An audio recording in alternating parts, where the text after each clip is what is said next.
ngenze kalanga kokubiri. All right. Abakulembeze ba National Platform mu ggwanga lya Bungereza bakutegeeza nti bakuteekedde akabaga akaggalawo omwaka ke bayita end of the year Christmas party. Kajja kulagana ku mwezi 13 omwezi gwa 12 mwaka 2025 kajja tandika essaawa 12 ez'akawungeezi kakumikereza essaawa 8 ez'akawungeezi mu ggwanga lya Bungereza. Ne bakutegeeza nti eno endagiriro yaabwe endagiriro eri 15 mwenda Mile End Road E14 Stephen Green next to the station. Ngoyagala okumanya ebisingo gye bakutasima yabo y'omungalo eri Kasaraba nyanya 7403569948 owafune ku ndagiriro yaabwe y'okuwandikira ebbaluwa ze tuyita email ku official ukpeoplepower@gmail.com. ne bakutegeeza nti mbeere ombungi okusonda akasente n'okubeera kapate kano genda olya ku sente zo okulya sente sikulya mwana genda weyagaleko ne bwozikola teziwera ate era bogenda zirekera bazipulaningira bintu birala. Kano ke kalanga kasembayo tugere ku information yatulese manyi mulinde information nyingi nnyo ate nga nayo n'amasimu okubatira amasimu. Alright. Akalanga kasembayo ke kano kakutegeeza nti People Power National Platform, a peaceful protest. Minister of Defense, Britain, speak up. The demonstration will take place on 19th December 2025 at Whitehall, London, SW1A2HB, calling on the Prime Minister Keir Starmer and Secretary for State for Foreign and Commonwealth and Environment Affairs, Yet Cooper, to speak upon the growing repression in Uganda and for UK to end military security assistance, funding and training to the brutal Ugandan military and sanction official responsible for human rights violation in Uganda. For more information, contact them at their email address at officialukpeoplepower@gmail.com. Motegedde bulungi nnyo kaloke kadanka bakomore n'abakulembeza ba National Platform ebungereza baganda bagenda kwera n'okwekalakaasa ngenda kuza omwezi zigenda kubeera 19 omwezi guno mu ggwanga lya Bungereza ku kitebe ky'obwekwende kya Bungereza gye bagenda okuba nga basimbye essira okutegeeza eggwanga lya Bungereza okulekeraawo okuvujjirira omusolo so akona okutraininga abatujju ba Museveni okuba nti batta abantu baffe. Alright. Kati ndowooza ebyo mbitegedde bulungi nnyo nga bibadde olwabulango bwa leero. Bwe bulango bw'olwaleero njagala aŋŋambe nti eddoboozi kweri bulungi nnyo. Njagala abantu basatu kubana kasonga nti eddoboozi kweri bulungi nnyo. Agamba tekuli ddoboozi yongera ku ssimu yo oba ginyenyenyenyemu katono ngo gikyusaamu eddoboozi lijja kujja. Bwe mmala ekyo ngenda kusooka kwetondera abalabi bange ku mutimbagano gwange gwa YouTube. Nsaba okwetonda abalabi bange ku mutimbagano gwa YouTube. Ekituufu kiri nti Nyando Soferi buli omu atuuseewo ng'ayagala okuzibiikiriza information gyenfulumya. Nkiddamu Nyando Soferi buli omu atuuseewo ng'ayagala okuzibiikiriza information gyenfulumya. Ekituufu kiri nti video nzikola n'enziteeka ku mitimbagano emirala zoogera bulungi clearly. Ne bwe nkwata video naddala zino z'endicoding eza emergency bwe zituuka ku YouTube nga bazijjamu eddoboozi. Si video emu si bbiri. Kati nina obuzibu tugezezzaako nnyo okwogera n'omutimbagano ogwo naye bibatuddamu tetubitegeera naye nga tukizudde nti ekintu kino olw'okuba nti channel z'abannaffe mbazijjako neyange bagiwaabira ddala ne mukalu lwakasemba akalu kali akasooka bagiwaabira nakuno bagiwaabidde naye olw'okuba nti mulimu engalabi yange nze njogera nanyini ddoboozi n'ekifaananyi kiri ku channel kyange byenjogera byange so basanze obuzibu bbaga nti bagijjeko. Ndowooza kenyinza oga nti bayinza okuba bawaddemu option ya kukwatamuko ku ddoboozi ne video zentera okuuploadinga nga za kigwirawo.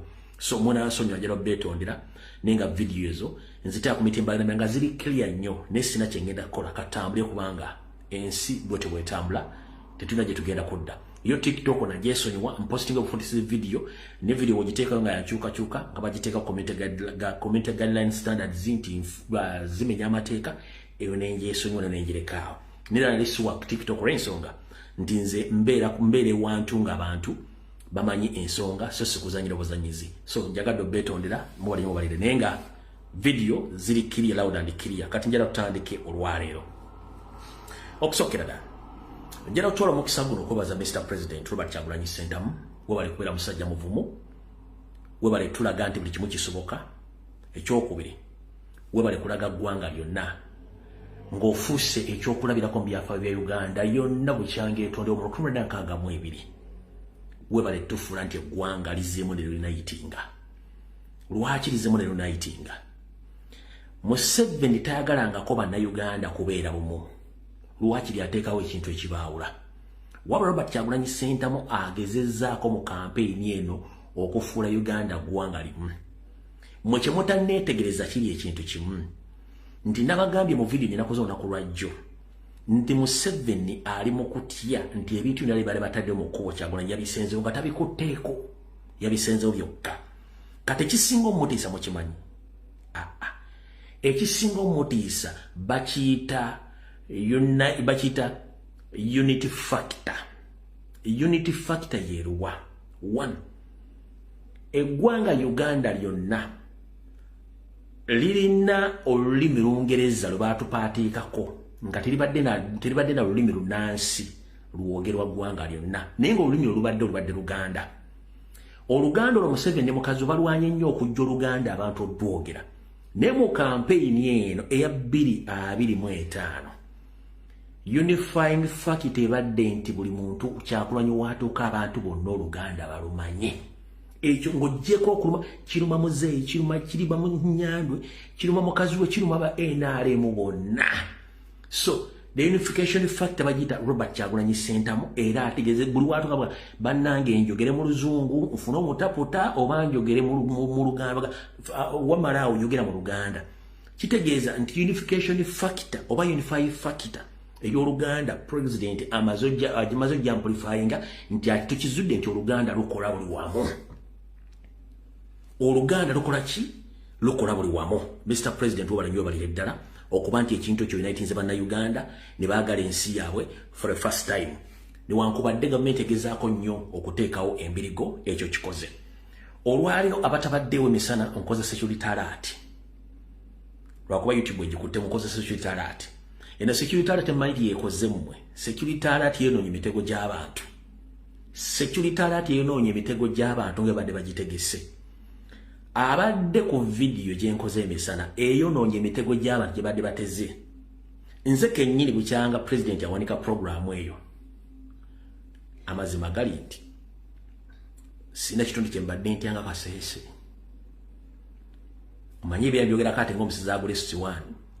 Mbadde sigitya olwa numbers, mbadde njitya ku security ya musajja oyo. Lwaki njitya ku lw'omusajja oyo? Tetugenda bwe tusuba okufuna omusajja okufuga ku ggwanga eyo tetugenda kuddamu kufuna musajja unitinze eggwanga ng'oyo eggwanga lyonna limwagala. Lwaki mutiirako? 1. Enensi ogiraba bakwagala olina bw'oba tolina tebasobola kukwagala. Waliwo lwentula n'ensaasira omukulembeze ne ŋŋamba nti abantu bangi tebamanyi buvunaanyizibwa bwe yeetisse. Nejjo bwe yali fotopoto yakyogera Kaviri agamba nange kennyini neetyamukko nentirako abaana bange nentirako mukazi wange nga mmanyi nti bwe ŋŋenda nnyinza obutadda naye abaana bange mbalese ntya, famire yange ngirese ntya, ne mukazi wange mulese ntya. Byennyini yabyogera ebigambo ebyo ku yali fotopoto yagamba baagala kunzita nkimanyi naye abaana bange munsonyiwe kubanga kino kyenkola kulwanira ggwanga mmanyi nti bwe nfulumawo nnyinza obutadda ne mutaddamu kundaba. Naye nange bukyanga akola campaign trail nga ninde yeekasese nga njitya kuba mbadde mmanyi kikimiza kigiba planning gibadde mingi nnyo nga nze nsinga kutya kaseese nga sitya nti namba y'abantu no support gyeri beyond our expectation support gyeri nenga atya ekintu kimu insecurity babadde batezeyo emitego muganda wange video gyenkoze emisana babadde bateze emitego miyitirivu nnyo kaseese n'okuba nti Katonda alina Kyagulanyi, Katonda alina bannayuganda, emitego gyonna gikubiddwa mu bituli. Wabula abadde ku video president nga nnyukadde uwe. Bwe mba mulina kye mulabye president nga nnyukadde uwe kiwandikawo mu comment section mutagire president nze mubuulya bani abadde bebegewo ekintu ekyo. President bwavudde empondwe bwera kulala esembeeyo ng'ayolekera mulina ekintu kye mulabye ekibadde kiguddewo abadde ku live ku Ghetto TV kyogerawo nze nkuwa information kuba ne president kati mutaginge ayinza okuba tategedde president mutaginge awo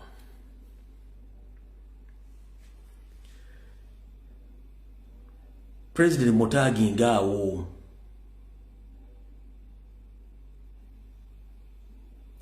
tembale ku Ghetto TV alright sabu wa Bobby akiraye bulungi nnyo emmotoka evudde from nowhere neyingira mu maaso g'emmotoka president ngeyagala causing accident kati ono yabadde agobera abasinga obunyi batte mu kirabye kati oluvannyuma lw'okuba tubalemesezza byonna bali bagenda okukola emisana nga nze nekola video ku ssaawa 4 era awo webadde bateeza accident ani abadde ateze field accident eyo wulira bulungi nnyo obadde bateze accident eyo wabadde n'abadde balindiridde nga baagala provocation.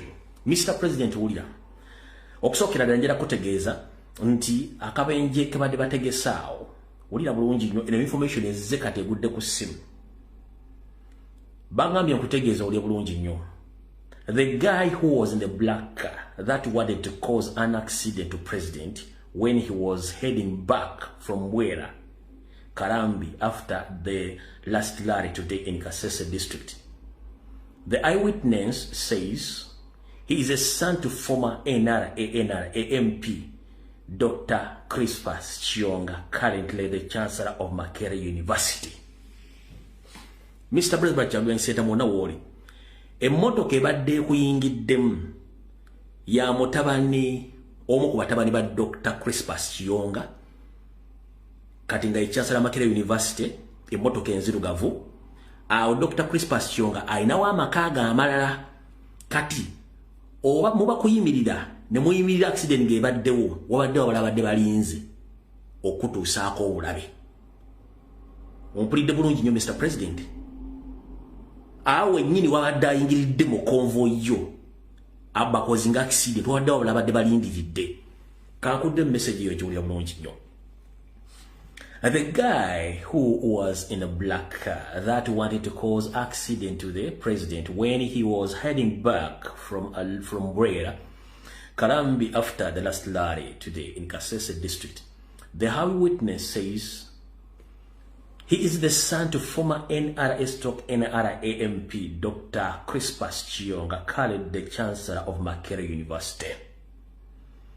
The guy and his goons, they wanted to cause chaos or havoc to the president so that they can harm him in the process. Nti babadde bataddewo akabenje kano oluvannyuma kagwewo bamuleeteko obuzibu era abadde ayinza obutavaawo. Era oluvannyuma emmotoka kakikubye kulonda ezze nebagoba mu kkubo naye nga omukulu we yabadde akikoze mutabani wa Dr. Crispus Chionga. Akafaako bakayita Katoro. Akafaako bakayita Katoro accident we badde egulidde bakayita Katoro. Oba Katoro bakayita Katoro.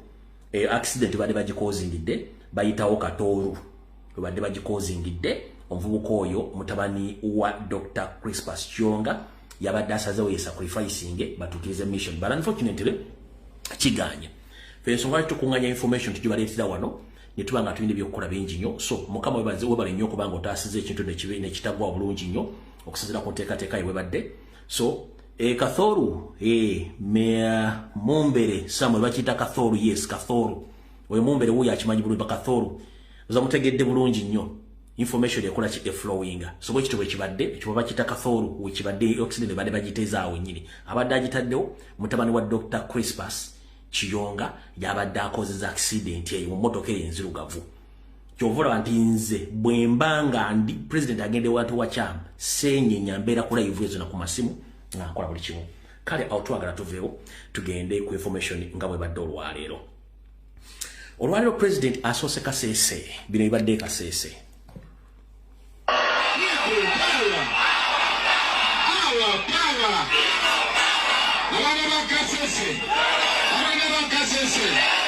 Nenga story china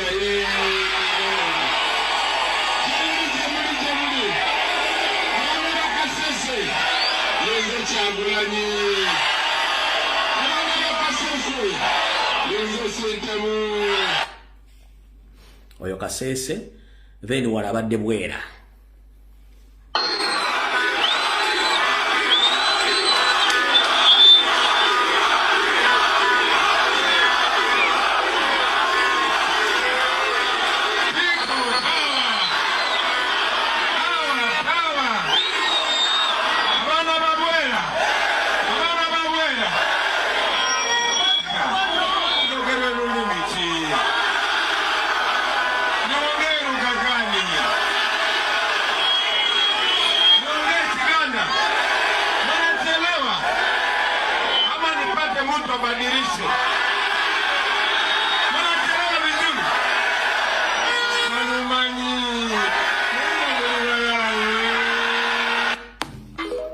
Oyabadde Kase abadde Bwera era nono Bwera.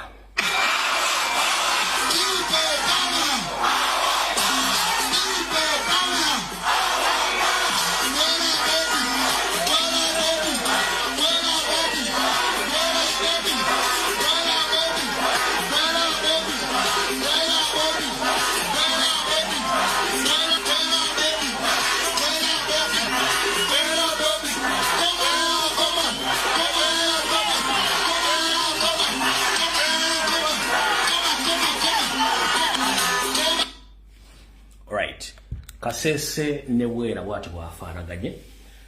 Nganze akwasaganya ku byakakiiko k'ebyokulonda akenkuŋŋaana ezigenda maaso mu ggwanga nyinza okugamba nti enkuŋŋaana bbiri eze Kasese ne y'Ebwera eyinza okuba ekutte ekifo kyakubiri ayagala okuwakana genda mu kooti otekeyo okuwakanyako nesofa bwe tuba tubala mu nnamba Bwera enkuŋŋaana ze Kasese ziri mu kifo kyakubiri kati nganze asizeho kakiiko by'okulonda wano bwoba owakanyamu genda mu kooti tunesinkanayo nenze nga maze okuwa nti Kasese ali mu kyakubiri kati.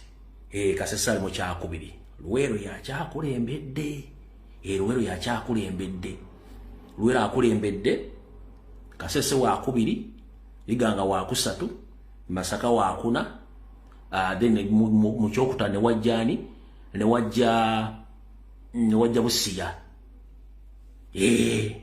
Bwenti wende mu kulonda kwange. So, bwe bitebadde kati right. Kati tugende ku information eyatulese buterevu kubanga n'okubawa amasimu nga bwe mwagase bulungi nnyo. All right.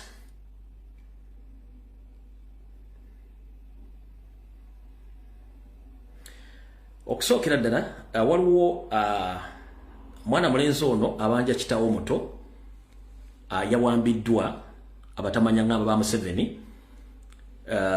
Njagala mpi mayinze omuntu yenna saagala muntu w'amaanyi anyigiriza munafu. Mulabye ka video akabadde katambula ku mutimbagano nga waliwo Reverend Father eyawambiddwa. Amubanja si mutabani we biological son, no, mwana amuganda we yabanja Reverend Father eyawambiddwa.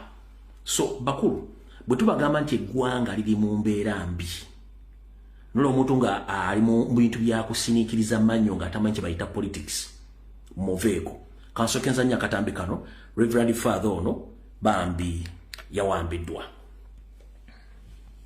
Njikutte kiro ndi mu kutambula buno budde bw'ekiyonoonya kitange Father Sekabira bamukwata banenera asuze mu basement asuze gitutamanyiddwa bamukwata abasajja gabambadde drone ne bamukwata ne bamusiba leero ndi mu kutambula ne mbona kitange simulabako ndi mu kutambula ne kitange simulabako Father Sekabira banange muveeyo abafather b'e Masaka mwenna muveeyo abafather Sekabira mumumanyi Father Sekabira mumumanyi muveeyo abafather b'e Masaka mwenna muveeyo mutaase kitange kitange ali mu kuttibwa naye onyeni kitange ali mu kuttibwa muveeyo mutaase kitange ndi budde lwa kiro ndi mu kutambula nonya kitange muveeyo mutaase kitange kitange ali mu kuttibwa muveeyo mutaase kitange ali mu kuttibwa Father Sekabira abasajja bamuwamba ne bamutwala Jamomba ne bamutwala ne ntambula. Ndi mukutambula munonya simula bakitani munonya simula. Ndi mukutambula munonya simula batambula na babuka munonya simula bano. Simanyi wali. Simanyi wali. All right. Agenda kusaba Archbishop wa Kampala Dr. Paul Semwogerere n'abakulembeze b'Eklezia Katolika mu Uganda saako ne mu bbendobendo ly'e Masaka.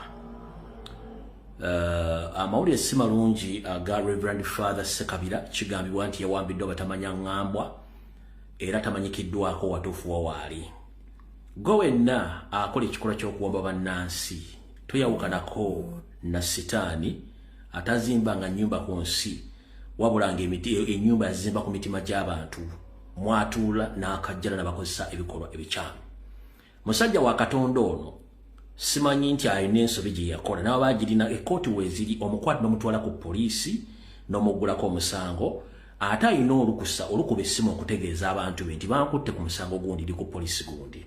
Ne bw'okwata omuntu nga famire tetegedde gwe n'omusigaza gy'oyagala omuteeke kitegeeza toyawukanako na sitaani atazimbangako nnyumba ku nsi naye ng'ate buli muntu yamuzimbamu ennyumba okusinziira ku nneeyisa gye yeeyisaamu. Ssebo Archbishop wa Kampala Dr. Paul Semwogerere abakulembeze b'Eklezia Katolika mu Masaka ne mu Uganda yonna tubakubira omulango obutakungula muveeyo muyise eddoboozi ku mitimbagano egy'enjawulo. Reverend Father ono babanga gyali mulamu bamutima mulete mu kkooti bamuvunaana emisango bw'aba agirina kubanga ekikolwa ky'okuwamba omuntu nga ssemateeka amuwa eddembe okweyimirirwa ssemateeka amuwa eddembe okwogerako n'abantu be n'abagamba nkwatiddwa ku musango ogundi eri ku poliisi gundi ne bamanya okuwamba omuntu ekiri mateeka. Gwe yawambye Father Reverend Sekabira singa bakeera ku makya ne bakuwambira omwana wo, singa bakeera ku makya ne bawamba mukazi wo, singa bakeera ku makya ne bawamba kitaawo oba ne bawamba nnyoko nga tomanyiko mayitire gyali mu nsi ejjudde amasimu, mu nsi ejjudde buli kimu ekyetaaga okwogera n'abantu, omuntu onoomunenya ku makya n'olweggulo n'abula. Kiki ekigenda okutuukako? Nze abantu bangi mbaga biseera ebisinga bwe nsanga omuntu ng'ayise ettembo oba ng'alya kasasiro sitera nnyo kwogera bingi nnyo gye bali olw'ensonga bwe zitaba mpewo za kika abantu baba bakolobezi nga basasulira ebikolobero bye baakola. Kale gwe wenna eyeeyimbye mu Father Reverend Father Sekabira nkusaba n'obuwombeefu kuno ku nsi tugiryako makola tuyita kuyisaako wayagiviira tuli mukka bukka. Tewayandiyagadde kubeera kuwandiika linnya lyo mu kuwaba musajja wa Katonda ate abadde alina okuweereza Katonda obanga alina ekikyamu mutwale ku poliisi mugguleko omusango kkooti emusalire tumanyi gy'ali ddaani okubuza omuntu n'omubuza n'abeera nga tamanyiko mayitire. Mujjukire mulina kye mutamanyi mwenna bannansi bw'oyiwa omusaayi gw'omuntu Katonda gwe yamuteekamu omusaayi gwe gululuma, omusaayi gwe gululuma. Guyinza obutalulumirako gwakikoze wala ne gulumira ku mukazi wo, ku mwana wa, ku muzzukulu wo nga tamanyi jjajja oba taata kye yakola mu bulamu bwe ng'omuntu. Kale ngenda kutegeeza gwe ne yawambye Reverend Father bambi nkusaba onnambira oti omusajja oyo musajja bw'aba alina omusango genda omugguleko omusango bamutwale mu kkooti awoze ebisigaye tujja bitegeera. Ku lwa Katonda n'ensi yange tuzimba nsi mpya tetuzimba bukyayi. Gwe wenna yazimba essabo ku mutima ng'olizimbira bannansi okubatulugunya aziifu nti olina obuyinza ku banno omala biseera ng'akunamira muzibe kubanga watu tagenda kukulaba oba anyiigira mu ki mu nzikiza. Awo tuvuddewa.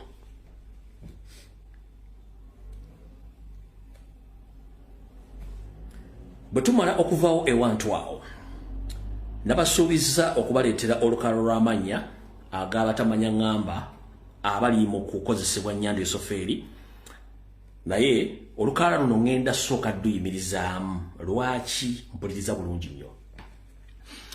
Gye bugenza okuzibira nga nkuŋŋaanyiza information nga obwabo bungi nnyo mu Uganda abantu bangi banoonya ekiguli amagala eddiba tebakiraba n'ekyokuzza eri omumwa. Ngenza okumala okukola research yange n'okunoonyereza okusinziira ku sources zange nga almost ebitundu nga 6 ku buli 100 abaana bannansi bali mabega okukyusa gavumenti.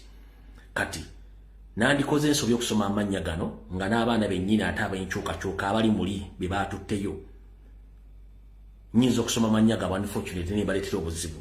Kati njagadde butegeeza public nti government ya Uganda ngeyita mu police n'amagye bali mu kutendeka ba militias obuyinja bw'abalwanyi obugenda okwenganga bannayuganda ekimenya amateeka. Lwaki sigenda kumenya mannya gano bagambye nti nfunye information ngendaga nti abaana basinga obungi ebitundu 6 ku buli 100 bonna bazimbe mbiri mu Uganda tebaagala ngako Nyandu. Wawula okuba nti balina okufuna ekigula magala eddiba y'ensonga lwaki bagenda mu bikolwa bino. Era nammuli balimu nti muyinza okulaba nga abadde agoba ate nga bamugoba ku ssaawa esembayo oba okategedde abadde aleeta okugoba abantu abo ng'ate ye kennyini gwe bali mu kugoba. Babaga nti obagobanga musajja munolekanga mwezi n'akuzza wattu kitegeeza nti bw'obanga ogoba omusajja ng'oyagala musuuza ekintu manya nti ajja tuuka mu kkubo yeefundikira ate akuzze ebinaagwawo gono obimanya. Wabula nyongera bategeeza nti Museveni atraininga ba militias ng'ayita mu fesa ayita mu poliisi n'amagye n'obubinja obugenda tulugunya abantu mu Kampala nga tukiraba. N'ekira njagala obbawo essuubi n'okubazzamu amaanyi.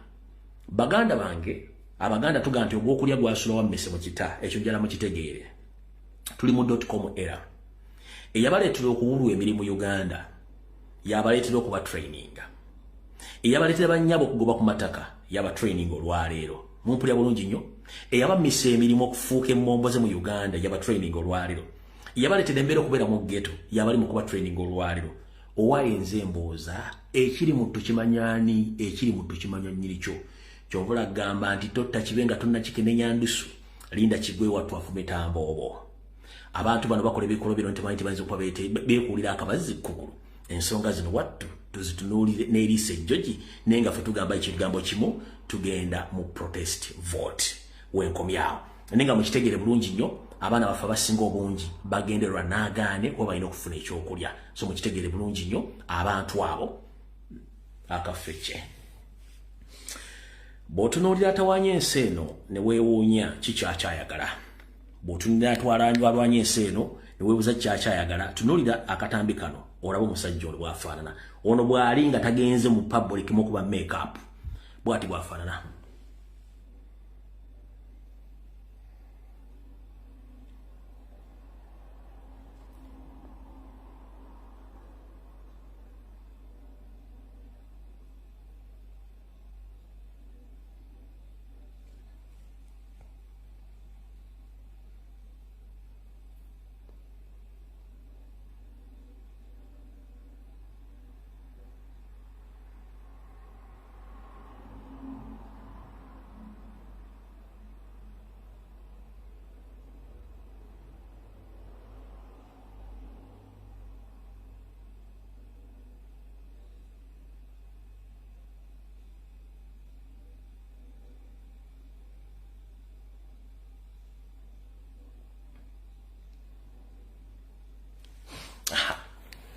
Kati edda watu twayimbanga kayimba kabayita abanka bayimbire mai siri muyimbi nnyo ddoboozi lyange terinatuuka kutendekebwa naye nga twayimbanga akayimba timabebbere mpa ku nvunza atunda ntunde bw'oyagala nkuwako emu sigaza 2. Kati omukulu ono entambula gy'atambula ndaba abebbera. Jjukira wano si mukanike ali ku origineri wano si mukanike abebbera bubebbezi n'amagulu wattu anaga manage. Kankuddiremu omutegere bulungi nnyo omanye omuntu gwe tudiringa naye nti ono yaggwayo dda wabulabulako bubuzi majaani gwakunywebwa wuuyo. Yoyo omulaba awo nga tali mu public eno gy'ogyama mukubye make-up n'okutuula kwennyini alinga alumwa.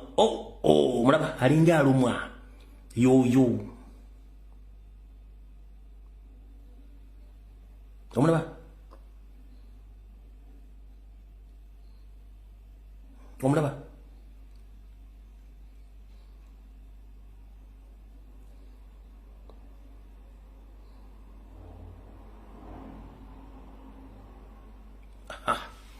kati no yoyo nga bwali mu mbeera eyo. Mbagambyeko emisala mu Securitarate gye mbagambye museka kiyinza okuyimba mmanyi nayimba ekisolo ku mbaga kati simanyi lwaki museka.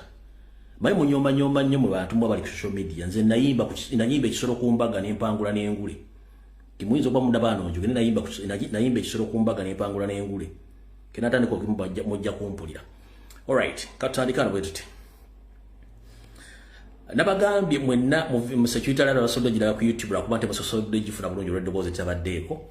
nabagambye nti Mao bwamba musalira constituency eri yagala omwettiramu omuntu Mao oyo abadde ayogera bikikinike nga ne wajja ku seteeserezo ayogera bingi nnyo naye okuva yesterday n'agendako e Netherlands Hague okusinkana esiga eddamuzi ly'ensi yonna eriwaaba n'okusiba bakalintalo ebifaananyi twabalaga bulungi nnyo nga gyali watu bw'atuuka eyo ng'agenze okuuta akadingidi mukama we Nyanda Yosoferi bamugjeyo bajje papulazi baziteeke ebbali bwe mmala okusekamu naŋŋamba saagala kwogera abantu nga baseka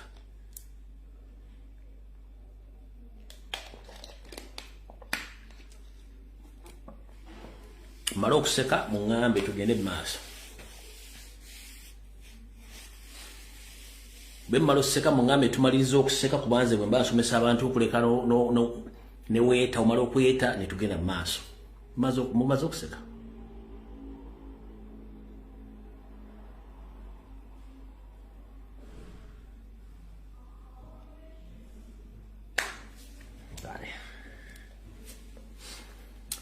Mao bw'avaawo n'agenda e Hague Netherlands mu gyewabira emisango gy'abakalintalo yava Uganda ng'ayogera bingi nnyo bw'atuuka yeeri bulungi nnyo wattu ng'ali mu kukola ki ali mu kujja bunyama empapula z'omusajja bazikuuleyo yamugamba omanyi mukulu Nobert Mawobe nti sooka ojjeko wano tukulaba wewe bano nga mabere gembwa gatakwatagana nti yene ekikulu okimanyi nti tulina obutambi wano nga bulaga nti wagambako Museveni nti Museveni yekoni era Museveni yattanga n'abasalako mito n'abafumba n'abagamba layira nti yitubu na bamuzanyiramu bamulaga ebikolo bya Museveni bene byakola mu Uganda Mao n'agamba tofudde n'abagamba njala agenda for short call era muleka n'agenda for short call bwe yakomo n'abagamba manyi can you excuse me njakodda kwe kulinnya nadde Kampala Bwadde Kampala bibigambo kati ebiwoomu ebivumirira gavumenti ya Nyanda Yosoferi byali mu kwogera kubanga bamugamba oli eyewitness mu International Criminal Court so musajja ebikolobero bingi nnyo byakola era information tugikola ki tugirina kakkanya entwingiriyo tulako wansi kane yakimanyi nti omusajja takyalina kyazaako awo katuvuddewo Mao kutumiddeko nnyo nyongera okugamba njala kuddamu kuyingira mu deep Nennize ekintu kimusingira muntu nga tannakola nsobi nakusubiddwa wali watadogera bige bikyamu sasobodde kufuna mu target njagala oddemu okola ensobi y'emulumbe Kyagulanyi njagala okola ensobi y'emulumbe mu Kyagulanyi bannuupu ngenda kusumula zipu ensi ejja kutya oyina family rangozi yonna mu Ntebaawo ku ttaka lya post office Ntebaawo mandi wa post office awo ttaka mwali mukanda family ng'oliyitaddemu awaawo kati bw'oba oyina ettaka mwali mukanda nga liri mu family rangozi awo Entebbe Mbega post office omanye ebiri mu family buli kimu kyonna ddamu oyingire ngenda kusumulula zipu ojja kuwulira ojja kutegeera awo tuvuddewo ku mikolo Museveni byazaakola ebiyitirivu ebisinga n'ebyo mumanyi najja ne mbagamba ekiri mu Sudaani y'amambuka oba y'amaserengeta kitokota si kisaanikire ne mbagamba Nyanda Yosoferi yatambuza ebyokulwanyisa n'okukyankalanya gavumenti y'abasajja era bw'obuuza omudinka yenna omusudaani oba omunwere omutuufu ng'omusanze mu Kampala kugamba our problem is Museveni and if you get the chance of arresting that man we shall kill him nga bateboogera lubadde tulibusa olwaleero ekitongole kigatta amawanga gonna mu nsi yonna kifulumiza alipoota eraga nti Nyanda Yosoferi yamenya amateeka agatunda ebyokulwanyisa wabadde nga akusa ebyokulwanyisa n'abitwala mu Sudaani ey'amaserengeta n'asindikayo n'amagye ku gurawundi n'ebyokulwanyisa ebiyitirivu ne biyingira mu ggwanga eryo nga bino byatandika mu mwezi gwa kusatu omwaka guno gwennyini nga kino kimenya amateeka g'ensi n'ag'entalo okwetoola ensi yonna era Museveni bamutadde mu lipoota eyo ng'amaze okuteekebwako omusango lipoota esoma bw'eti A new released UN report has accused Uganda of breaking the UN arms embargo on South Sudan by sending troops and military hardware across the borders beginning in March 2025. The deployment came just as fighting between the government forces and the fighters loyal to the former Vice President Riek bakutegezeza nti alipoota empandiike entuufu ennyo eyogera ku ggwanga Uganda erikulembera Nyanda Yoseferi Tibahabulwa lyamenya amateeka g'ensi yonna ag'okutunda ebyokulwanyisa bwe bali kukusanga bitwala mu Masadani Maserengeta n'okusindika abasirikale ne bagenda saako n'ebyokulwanyisa by'amaanyi ne byetaagisa mu lutalo ne biyingira mu ggwanga lya Sudan mu mwezi ogwokusatu mwaka guno gwennyini bagamba nti okusindika amagye n'ebyokulwanyisa kyaddirira okubeerawo okulya n'okkomba essowaani wakati w'amagye ago agawulirira mu yaliko omumyuka w'omukulembeze ggwanga lya South Sudan omwami gwe bayita Riek Machar n'omulala kati afuga naye ng'ate afugira mu kapiira omukulu Salva Kiir. His arrest and subsequent trials have been raised tensions and concern about the possible return of full-scale civil war. Bagambye nti era Museveni yaviirako okukwata Riek Machar era kino kiviiriddeko obutabangako n'okuwanisa emitima wakati wa bannansi Abasudaani nga bafunyemu obuzibu n'okutya nti olutalo v'omwange luwandiddamu mu ggwanga ly'Amaserengeta ga Sudaani era nga Museveni yaluwomyemu omutwe. Uganda has openly acknowledged the signing soldiers at the request of the President Salva Kiir, but UN experts say that the building up didn't stop there, according to the UN panel. Bakugambye nti Uganda teyakomaawo mu butongole yakkiriza okusindikayo amagye gaayo ku biragiro oba ku kusaba kwa Senkulu Mandwa afuga eggwanga eryo omukulu Salva Kiir afugira mu kapiira era ng'abakugu mu kunoonyereza bagambye nti byagenda awo okusinziira kwa lipoota eyakolebwa akakiiko ako mu ggwanga yakolebwa akakiiko k'ensi yonna kigambibwa nti n'amagye gennyini tanka n'emmotoka zennyini ezitayire mu masasi zaasindikibwa saako n'ebyokulwanyisa ne bigenda mu maaso okuyingira eggwanga eryo mu mwezi ogwokusatu era buli kimu kyonna kyatekwa mu ggwanga eryo okuva kwolwo era wali kulya n'okkomba essowaani mu ngeri eyonoona n'okutobola amateeka g'ensi yonna ng'ate kino kyateekebwa okuva mu 2018 nga bataddeko ensibo obutaddamu okutunda kyakulwanyisa na kimu mu ggwanga ly'Amaserengeta ga Sudaani. Ndowooza otegedde ensonga eyo. Sudaani alinayo emisango eri waggulu eri wa Bashir naye alinayo emisango teginnavaayo. Congo Kamala Kamusoga, Tanzania Fresh Kid gyali, Fresh Kid Crimes gyeziri, Kenya Fresh Kids Crime gyeziri, Uganda kitokota si kisandikire. Kati mujja tegeera lwaki tubaga ebintu bino ndi omusajja Eastern wa Africa tulina omujjako muli mu kusaaka. Eyo report ya UN mugitegedde bulungi nnyo. Bwe mmala ogitegeera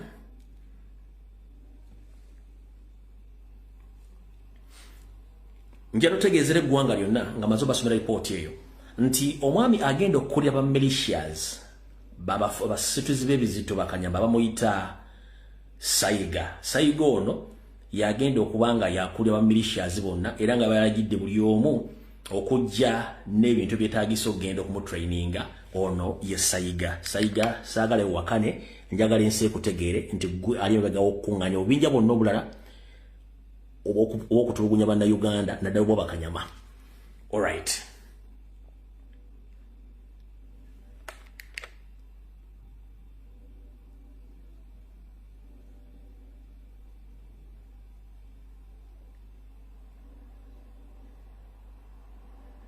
Bwo budde nga budduka.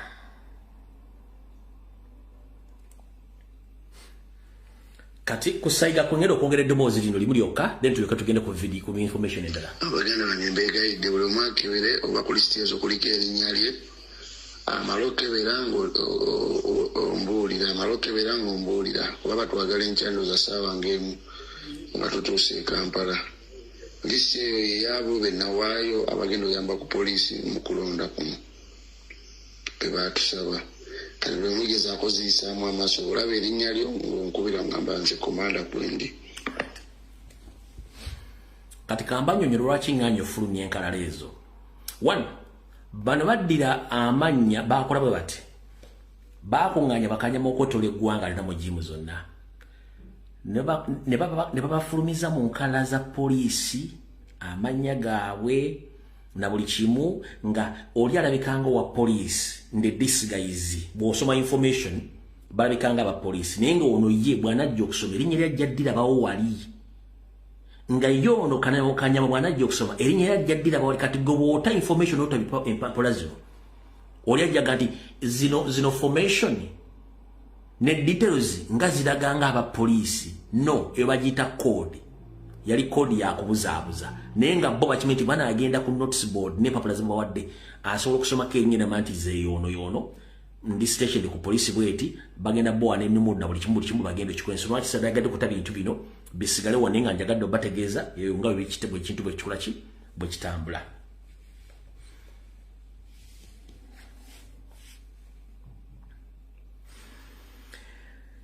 Kati waliwo ka video kengenda okuzanya ka video kano ebirimu ekizakitale siri ya Uganda naye buli kyowulira mu ka video kano kitwala nti mu Uganda kyahapening okuva mu 1996 okutuuka olwala kikyagenda mu maaso but before nga sina kazanya katuddeyo eri omufere wa Superlife omufere wa Superlife ngenda muveno mu 1998 then tuyoke tugende katambi kali. Alright, Nyandi Yosoferiti bahabulwa nga wali omusajja omukujjukujjo omufere era kati nga ajja muyita mufere wa Superlife mu 1998 omwami ono yakwatanga embaawo n'asomesa abantu abasoma n'abafuula nti yabasinga okutegeera kansoka ensibibwa kati awo mumpulirize bulungi nnyo tebakulya ssente nkiddamu tebakulya ssente nti Nyandi Yosoferiti bahabulwa ayina qualification ezimukkiriza okubeera president wa Uganda ne electoral commission tezirina.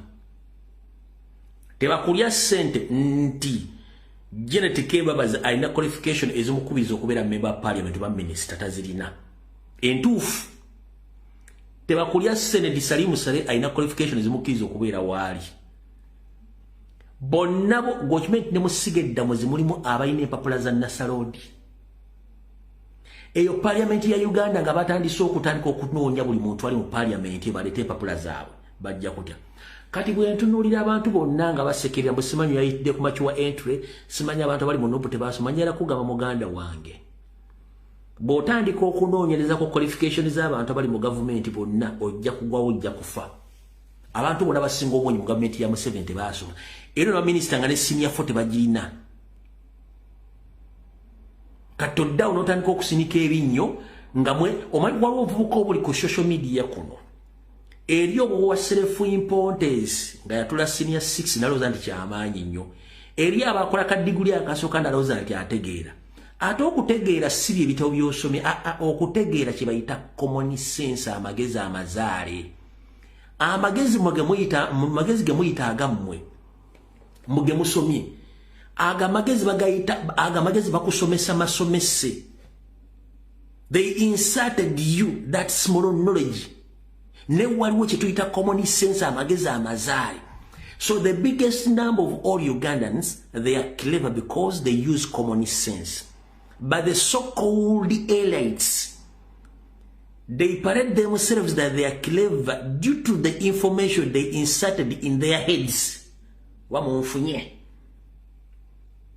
Bana Uganda bitundu 7 ku buli 10 bakozesa amagezi mazaale. Kati bana bayita ba elite bakozesa amagezi ge babateeka mu mutwe okubasomesa kye bayita mbu bo bategeera. Yensonga lwaki bw'omuleeta mu kwogera obwogezi okwa bulijjo tasobola kwogera. Tasobola kwogera. Nkiddamu tebasobola kwogera. Obasanga ku TikTok musime nasoma na masters nyombuza masters wali okosiza common sense ngata bosanga omuntu nga akozesa common sense omuzaale ababeera muzibu nnyo logically. Bosanga omuntu nga abesinga ku inserted information kubanga education is kind of information bakuteekamu. They insert you that information ekwefula mbu otegeera. Ne bwe tuddamu nakyo mu common sense abasinga obungi mwenna muli basiro bayita ba elite. Nakano kankongereko malo bamba za kagatu kanatuuka nambuulira.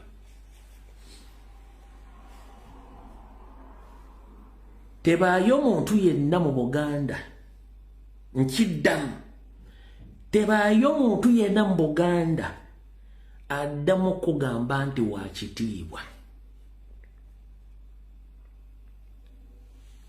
tebaayo yenna omuntu mu Buganda emmenga addamu kugamba nti wa kitiibwa lwaki wali otunuddeko nti Ssaabasajja Kabaka alina omuntu guwadde ebbaluwa wange emulaga nti wa kitiibwa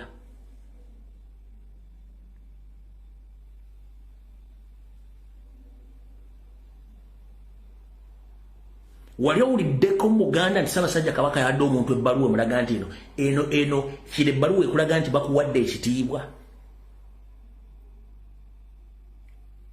omuntu yekka ayitibwa ow'ekitiibwa mu Uganda oba mu Buganda ye muntu Ssaabasajja Kabaka ng'amusiimye n'amugonnomolako ekitiibwa kya loodi oba ekyassa gwe bayita ow'ekitiibwa basigadde bonna mponga byoya tebaddamu ne bakuwa ekintu teddamu omuntu yenna kulimba emmengo mbu wa kitiibwa tekiriyo omuntu yekka ow'ekitiibwa mu Buganda Kabaka gwagonnomoddeko ekitiibwa ekya loodi oba ekyassa nga bwe kiri mu Bungereza nti Kabaka wa Bungereza oba n'abakyala wa Bungereza lwanaagaba ebitiibwa babiranga emyezi 36 ne bamanya olukala lw'abantu bagenda okuwa ebitiibwa era ne babawa emidaali n'owa n'eminagiro n'omuyita Sir David Beckham oba Sagundi oba Lord Gundi ekibayite tebaako mu nsi yonna mu Buganda addamu okugamba nti wa kitiibwa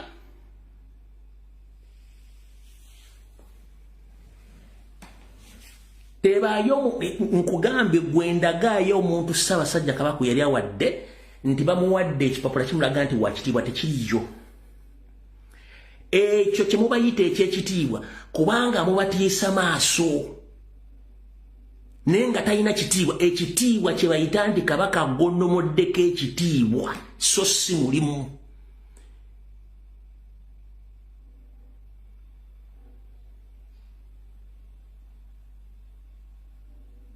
so si mulimu omulimu baguyita buweereza nti era mpeereza mmengo mu Bwakabaka gwe bayita ow'ekitiibwa oba omuloodi nga Ssaabasajja Kabaka yasiimye n'agamba oyo muwadde ekitiibwa kya ssa oli muwadde ekitiibwa kya loodi genda okirabe Bungereza bulungi nnyo kati bayo muntu yenna alaga nti wa kitiibwa Ssaabasajja Kabaka tagaba bbaluwa z'ababiyitiibwa era teziriyo be baabyeteeka kondoza mumpulidde bulungi nnyo teddamu kugaa nti waliwo ekitiibwa emmengo nno bino nze mbyogera muzzukulu w'amazige muzzukulu wa Katojo Jojo William agalamidde ettanda Kiwambya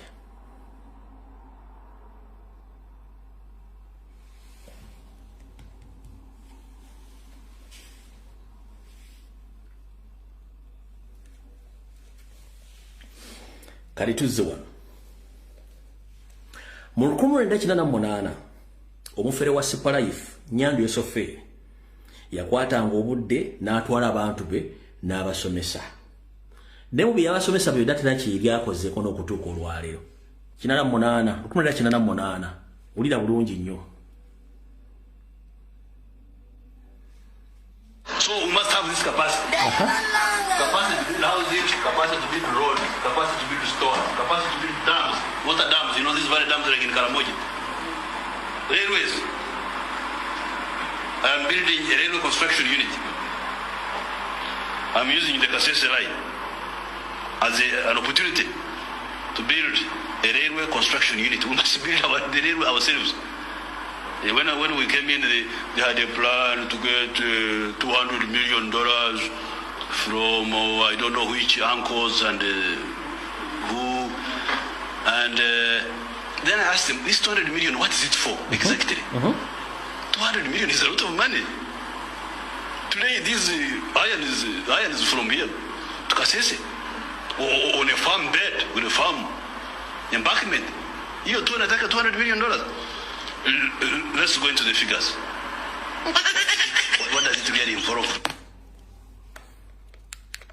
Omutegedde omufere wa Superlife byonna byasomesa mu kinaalo tewali kye byakozeeko n'ekimu kati byagamba mu kuba protecting again zeyeekolera bo nga bo mutegedde bulungi Kati akatambi kogenda okuwuliriza kengenda okuzannyira ndio kembatera amasimu akatambi kano ka Al Jazeera ye kakoze kabadde ka documentary ngekulaga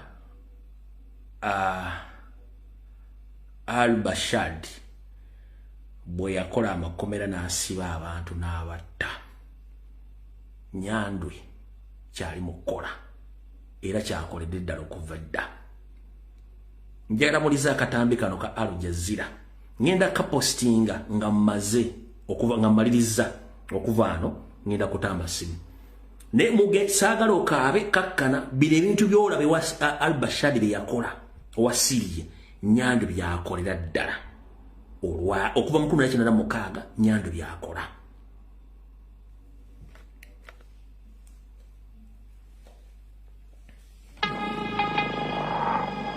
Less than 2 decades, Bashar al-Assad's forces arrested or detained more than 1 million Syrians. Then they fed thousands of them to a vast network of prisons. By June 2024, a UN team had mapped more than 100 government detention sites and analyzed 128 facilities. But one was the regime's flagship prison. Here's how al-Assad's Syria broke its own people in Sednaya prison. Sednaya was built in 1987, about 30 kilometers north of Damascus. Its triangular design stationed guards in a central tower with a view of every wing. It was designed to hold up to 20,000 prisoners. They were the ones the regime wanted to break or erase. Torture was not the exception, it was routine. A report based on testimonies from survivors lists 52 physical, psychological, and sexual torture methods. They ranged from systematic starvation, no medical care, and electric shocks to body suspensions, mock executions, and sexual violence. Those tactics were all aimed at destroying prisoners' dignity and hope. Outside the prison walls, families of inmates were blackmailed. Desperate for news, some paid about $1,500 to learn whether their loved ones were alive. For $4,000 or more, they were promised releases that rarely came.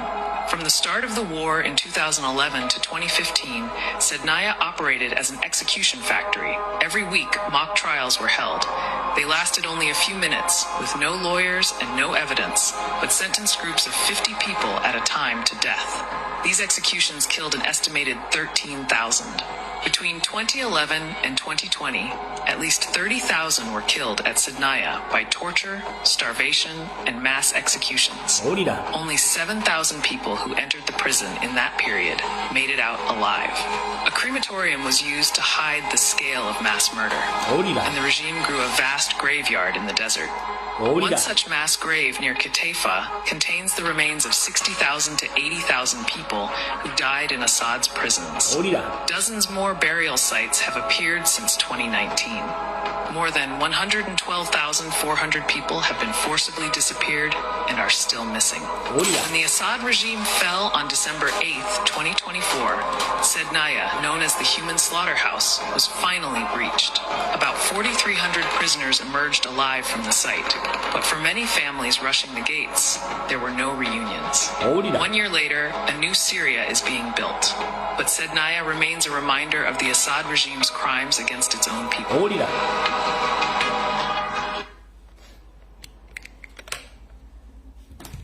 Museveni kyakola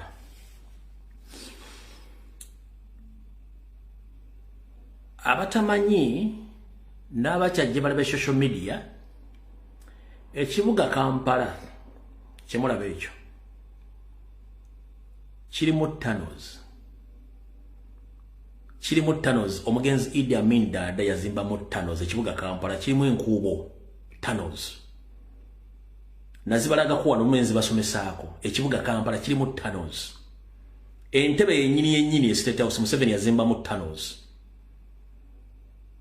nabalaga ttane ziri Kaluma Dam ezitamanyikiddwa gye zigenda ezimu zituuka Namunkekeera ezimu ne zigenda mpaka ku Barracks eryawo ezo ttano zibuza bannansi ne abattirayo nga teryamanyi tosobola kitegeera bana abasajja bakola buli ekintu ky'obutemu kyemutamanyi bana abasajja bakola buli ky'obutemu ky'otamanyi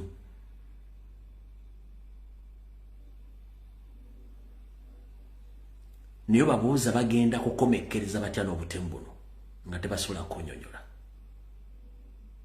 Nenjala nkubuuzemu ekibuuzo kimu gwe munnange ali kuno.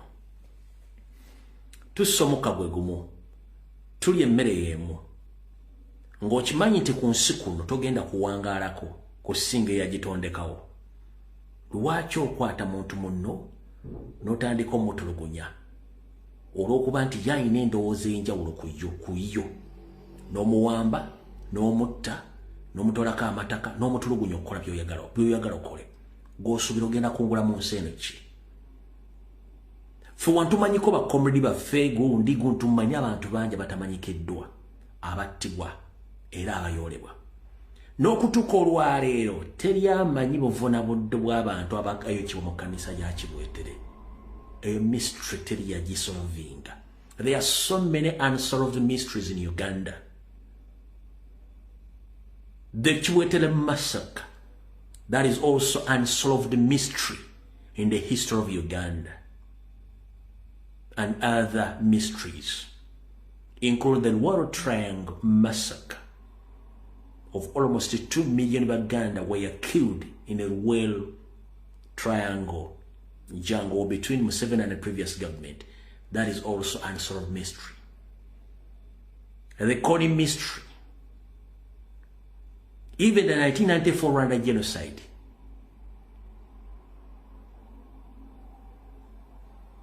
And there are so many atrocities which happen on Lake Victoria shores and some islands on Lake Victoria. So many Ugandans have been killed, tortured, but the state is quiet. The Uganda Human Rights Watch led by Mariam Mangada Obawangadia, she's ever supporting the government and denying the crimes against humanity because she's paid by Museveni to do so. Religious leaders are quiet. Imagine in such a situation where the country is facing a rough situation of changing power. Museveni today invited all the religious leaders in Uganda for a prayer and dinner at the State House in Entebbe. But no one even came out to condemn or to talk about the torture, the kidnaps, the atrocities which have happened in this campaign. Nobody came out to talk about them.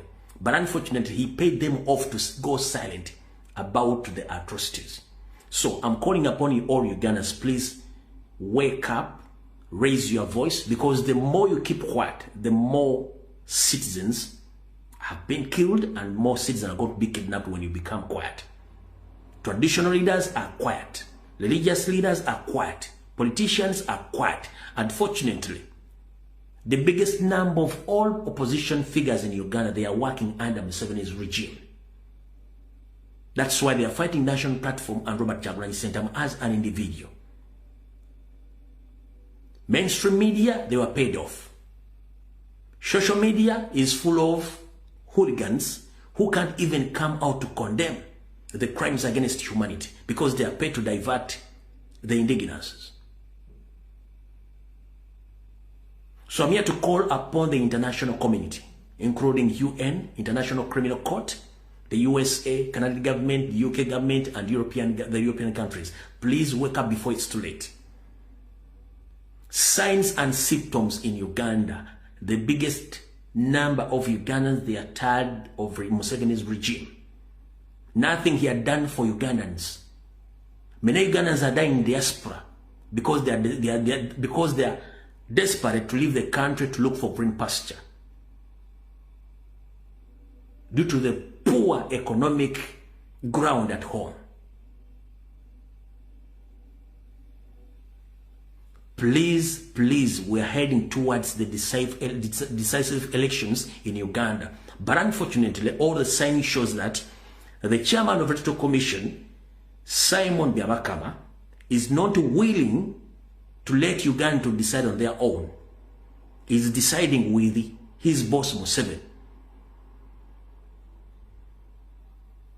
At this particular moment, almost 22 million Ugandans, they don't know where they're going to cast their vote from. He hadn't displayed the voters' register.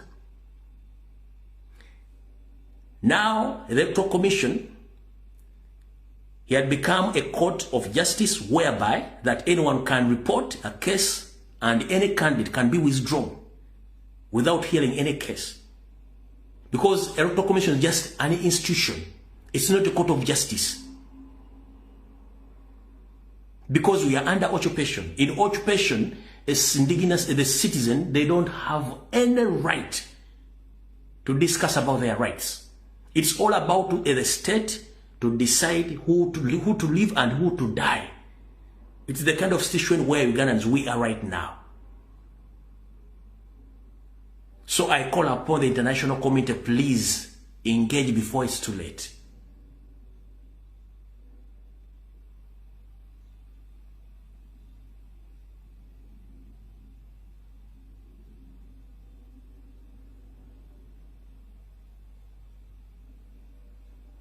Bwebaka bwenjagadde nsebuwulire buli mwa butegeere ebigenda maaso mu ggwanga. N'olw'ensonga eyo nga bulijjo essimu yange mugimanyi ey'omu ngalo ndirabidde ogiteeka wano wabwe ngiteeka wano simanyi nti munaasobola okukola ki enteyiteyo ku sipiidi wano nandiyagadde ogiteeka wano.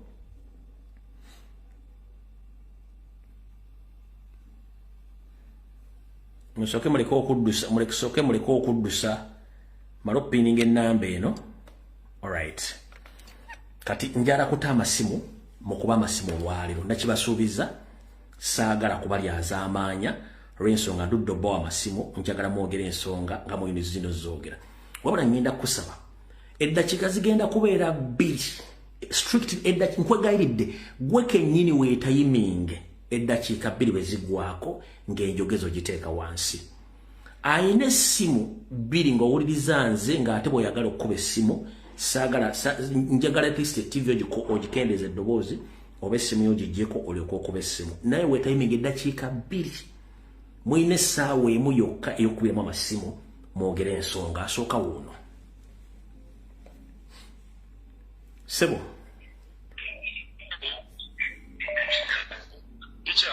sebo genda mu maaso kw'oli kale sebo nawe bali kubeerako naye yongera ku ddoboozi kale mukama wange nti olwoya ne musajja wo kisolo omuto nga nkwebaza se mukama wange okuweereza wamu ne bannayuganda bonna abenyigidde mu kulaba nga balunula ensi yaabwe bonna gye bali buli nsonda ya Uganda buli nsonda ya nsi yonna abataddemu kyonna kye basobola okulaba nga balunula eggwanga lyabwe era nebaza abo bonna pulezidenti waffe gy'aba agenza okukampeyininga abateekawo embeera okulaba nga bamukuuma n'afulumayo nga mulamu bulungi era twongere omuweereza essaala. Nze ensonga yange eri bannayuganda mwenna mbasaba mukkirize tukyali mu lutalo lw'amaanyi nnyo. Ekintu kinene nnyo kye tugezaako okulaba nga tusiguukulula nga tukulembeddwa pulezidenti waffe omulungi Kyagulanyi Ssentamu Miteembo. Ekintu kinene nnyo ekyamazima tukyetaaga ssente nga bannayuganda abali ku layini ya Kyagulanyi Ssentamu pulezidenti waffe Miteembo tukyetaaga ssente eza kampeyini. Ekintu we tulaga mu maaso awo ate embeera yeegenda kalubira ddala. Twetaaga ssente bannaye twongere nga pulezidenti bwe yatukubira omulanga nti bannaye munyambeko ku ssente eza kampeyini. Bannaye twongere okwekwatiramu nannyini bufu yakwata awawunya. Bw'oba okimanyi nti oli munnayuganda, bw'oba okimanyi nti oli mukoddomi wa Uganda, olina akakwate ku Uganda, bannaye mutukwatireko nga mutambulira mu layini ya Ssentamu Kyagulanyi Miteembo pulezidenti wa Uganda omulonde. Atagalira mu layini weba ng'akutomera teri tapu, naye tuterere mu layini buli alina kyalina, ne woba olina nnusu 100 ne woba olina nnusu 2 tukusaba ne mukkirize mubireete ku kitebe kyaffe tusonde ssente wetulaga wazibu nnyo wajja kuba weetaaga akasente naye nga tekaliiwo. Tulwane tukwateko pulezidenti waffe ate tuyambe ne ku bannaffe bonna. Bannaye abaana abali mu kufulonti beetaaga obuyambi. Buli munnayuganda yenna gy'oli ng'olinako ky'osobola okuyamba, oba kaakunywa oba kaakusula, bane tukwatire wamu tununule eggwanga lyaffe. Ero ye kyansi gye tuyina ffenna pulezidenti waffe amaze okutugatta. Eddakiika oziyisizaamu ssebo. Nsonyiwa mukama Katikkiro waffe Dani Mulika yavaayo n'atugamba nti eddakiiko zisizaamu ssebo tugenda mu Uganda mpya amateeka gajja kuba gakola eddakiika 2 tweyanziza. Halo ssebo nagambye oba okuba essimu jjako TV jjako essimu tugende ku kira kati okubye essimu ate TV eyogera nyabo nkale nyabo nawe gyebaleko webale mulimu omunene gwokola ogwo kakati nzijukira walyogerako wano olulala waliwo omwami eyakubuulirako titwandigenza ogenda mu kulonda kalula okutuuka nga beyabakamu oyo yafadda kituufu ekintu ekyo kuba oyo omusajja bwe buzibu namba wakubiri byabakama yasooka ne Museveni naddako kati ekirala nkubiriza bannayuganda ffenna bannange tusitukiremu ensi yaffe egenda ticha byonna bye mwogera bannayinze ndaba mukutu naye ensi yaffe bagitwala bannaye tusitukiremu tulwanirire ensi yaffe omusajja yavaayo n'akulembera naye simba ku Museveni si kyangu emisanvu gyonna gyaziseemu tugiraba ne tukaba n'amaziga ng'obula okuyita mu ssimu naye bannayuganda mbakubira omulanga tusitukiremu tulwanirire ensi yaffe egenda tugenda kubula bwe tunywa otuzi nga Museveni oyo atusimatuseeko eno luutu gye tukoma okuddamu okulonda pulezidenti gye tukoma bannange tusitukiremu bannayuganda ffenna tusitukiremu omusajja oyo kale teta abala batiise. Halo Professor wangi ssebo nkulamusiza muganda wange kale ssebo yongeza ku ddoboozi oba essimu yange yafudde simanyi kirabika yo naye mpulira nze njogera nnyo mukama wange webale kuwooza kikisookera ddala ssebo naye nze ngenda kwogera ku okusookera ngenda kwogera ku Leland eyawambiddwa ssebo ngenda kusaba bannaddiini ne bannayuganda mwenna sookoleke comrade sookoleka nsooke mbajjeko mali okulistartinga essimu eno olw'ekyo kikyamu olwekyo sitegera ku ssimu eno no wait mulindeeko olwekyo sitegera ku ssimu eno ddoboozi siritegeera n'olw'ensonga eyo mubitegedde mumale okulistartinga essimu eno ndabe eddoboozi siritegeera bulungi linsobedde ddoboozi liri wansi naye nga nyongera bakubiriza buli muntu yenna tugenda mu protest vote akasente kasibe ku lwozi mutandika okusapootinga buli comrade ali ku ground kuba twetaaga president akyetaaga sente okutambuza campaign mu ggwanga tekite kyakuseka guno si muzannyo ekirungi ndi mutegedde ensonga nga bwetambula buli kimu kitambula mu ggwanga mbeebaza nnyo mubali kubeerako era mubali kubeera bavumu nnyo n'olw'ensonga eyo buli muntu kola kyolina okukola mu budde obutuufu kubanga eggwanga likwetaaga likola ki eggwanga likwetaaga kandi oba eddoboozi literedde. Hello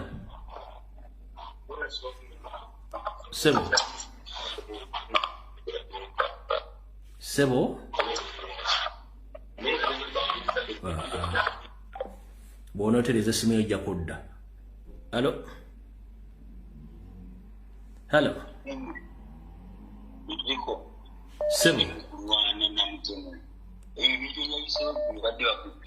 Sebo genda maaso kwoli eddakiika 2 strict bwe zirema nga nkukuulako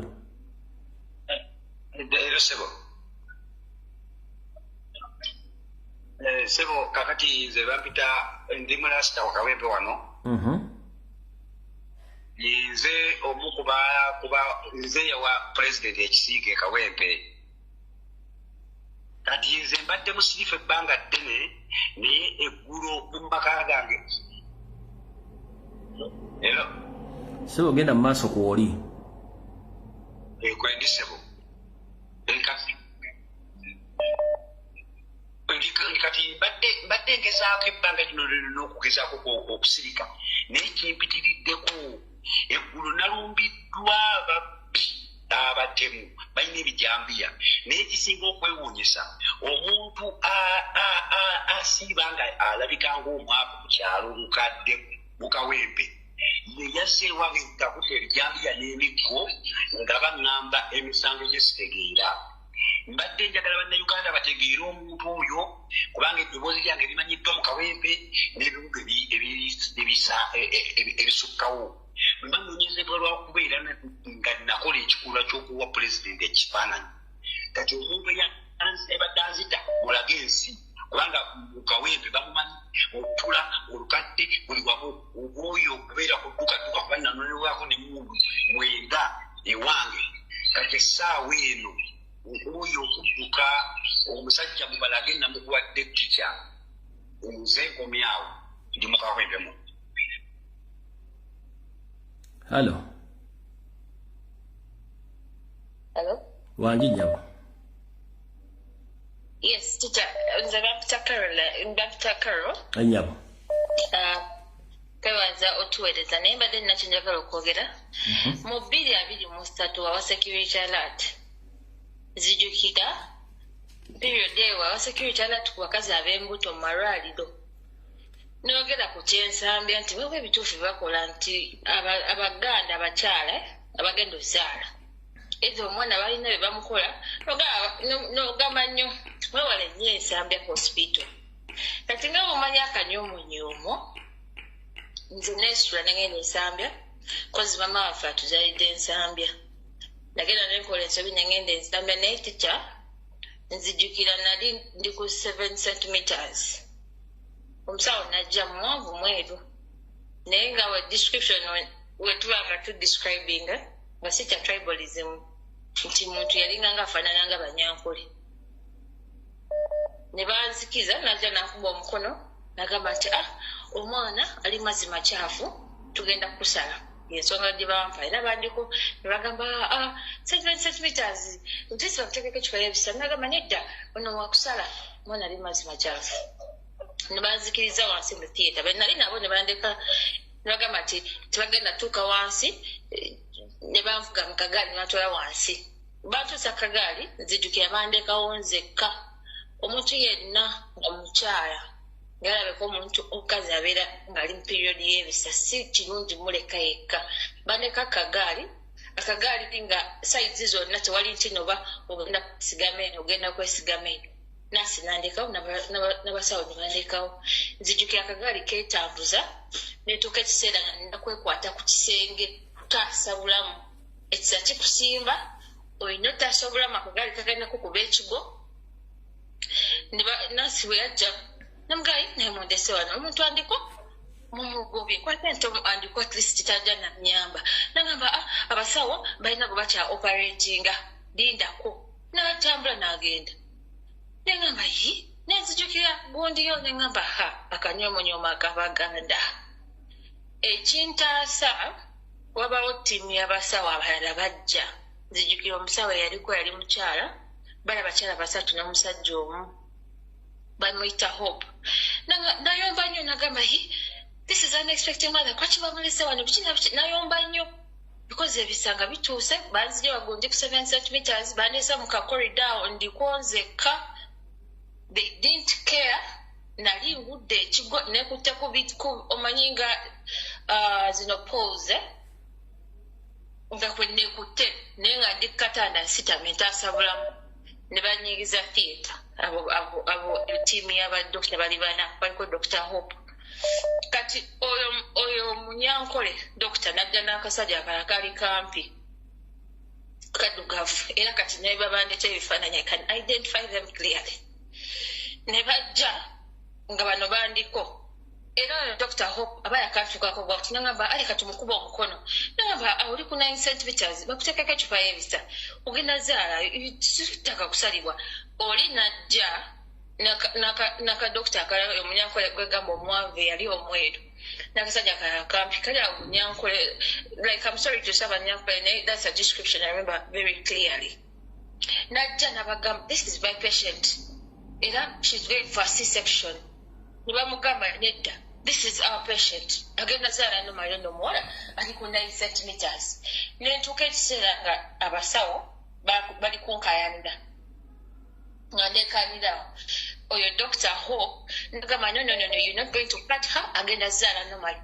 omukulu najjamu gloves zijukira yayambadde uniform kya green najjamu gloves n'afuluma nako akasajja ke yali nako akampi arrogantly ne bafuluma ne bagenda kitegeeza for that specific security alert gyewawa mweyo period nange nali sigenda kudda ngulu bwakitegeera so nze nkubi olunaku olwaleero ekyo sikyogerangako na muntu yenna mamange eka bwe nalina kinyonyola kuva 2023 era up to now nina injury y'omugongo nti sikutama nnyo kubanga period yaho kakorida ako kegambe nali ngudde ekigongo nekwata bwekwasi kankubuuze wazaala nnomo oba baakusala bamala katono dokita gwegambe hope eyanyamba nazaala nomali kale naye natuuka ekiseera ono omunyankole aline bali babiri bokka bagamba nedda tugenda musala kyokka bali bana bagamba she's going to give birth normally bali ku 9 centimeters naye nzijukira that period wa security alert nga bantu abo bagamba ruvuye propaganda era bantu abasinga bampulira bansanga nga mpuliriza nga balumbuye yabakwata aido naye nze njagala okugamba eri munnayuganda mpulira olunaku olwaleero Uganda essuka ku black and white tukoza batugamba nti mama nkuwaddeyo seconds saa 3 ofundikire seconds saa 3 kuba osuse mu dakiika 2 kyemanadde ŋŋaanyi nkuwaddeyo seconds saa 3 ofundikire kati nze kyenfa just abantu kyenfa bayige bingi byenayogedde naye ekintu kya security alert ekintu kyotugamba njagala abantu bategeere nti wawa abantu abalaba ebisukka bye tulaba Uganda esukka ku black and white right now ensi yaffe mulimu kala nyingi kati gwe wotiduwala ne bagamba ebya politics security alert temuzizanyisa kati oyanzanya nyama hello sebo nyabo wangi sebo nkali sebo nawe gye baliko sebo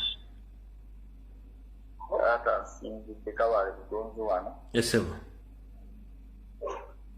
naye agasajja gano gatwagaza kimazima ddala sempidde ono ekituufu kiki ekyeyerabira mu paalamenti kyayagala okukolera yogera ng'omusajja alimu kumanyi tolinaakulya kutolidde ku kyaggulu mukama wange ekigulu okiridde bulungi yini yogera ng'omusajja bwoti weyogera ne mukazi wo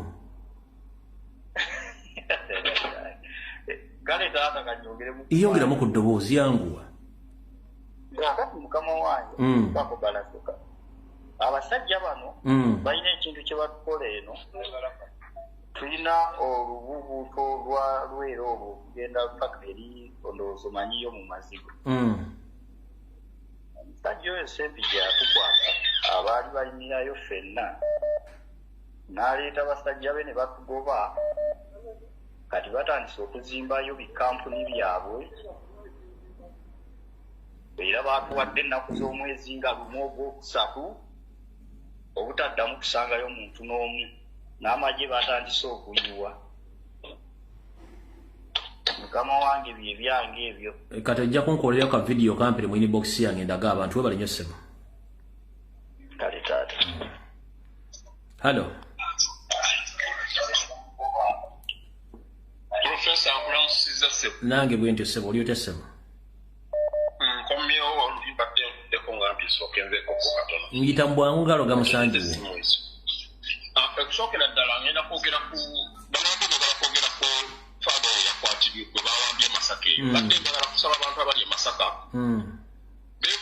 beekuŋŋaanye bonna babanje empunga babanje ne bwanika na buli gwe balaba oweenaalemu bamubanje faado be bamuyina eyo ensonga ngivuddeko Professor tugenda mu protest vote olwaleero njagala feyinge strategy abantu batugamba ffenna ekitugatta ffenna ng'abantu kubanga era mbadde njagala nnyo era Professor abantu bano baba bateesa tubeere nga tulina ensonga ku mulama kwe tuteeseza kati ogwange guli bwe guti nti olwaleero bwe tugenda mu protest vote basajja bano batemu era nga bwe tubalaba ffenna bwe batemula abantu naye mbadde njagala ndeeta kirowoozo nga njagala bannayuganda ffenna buli awagira enkyukakyuka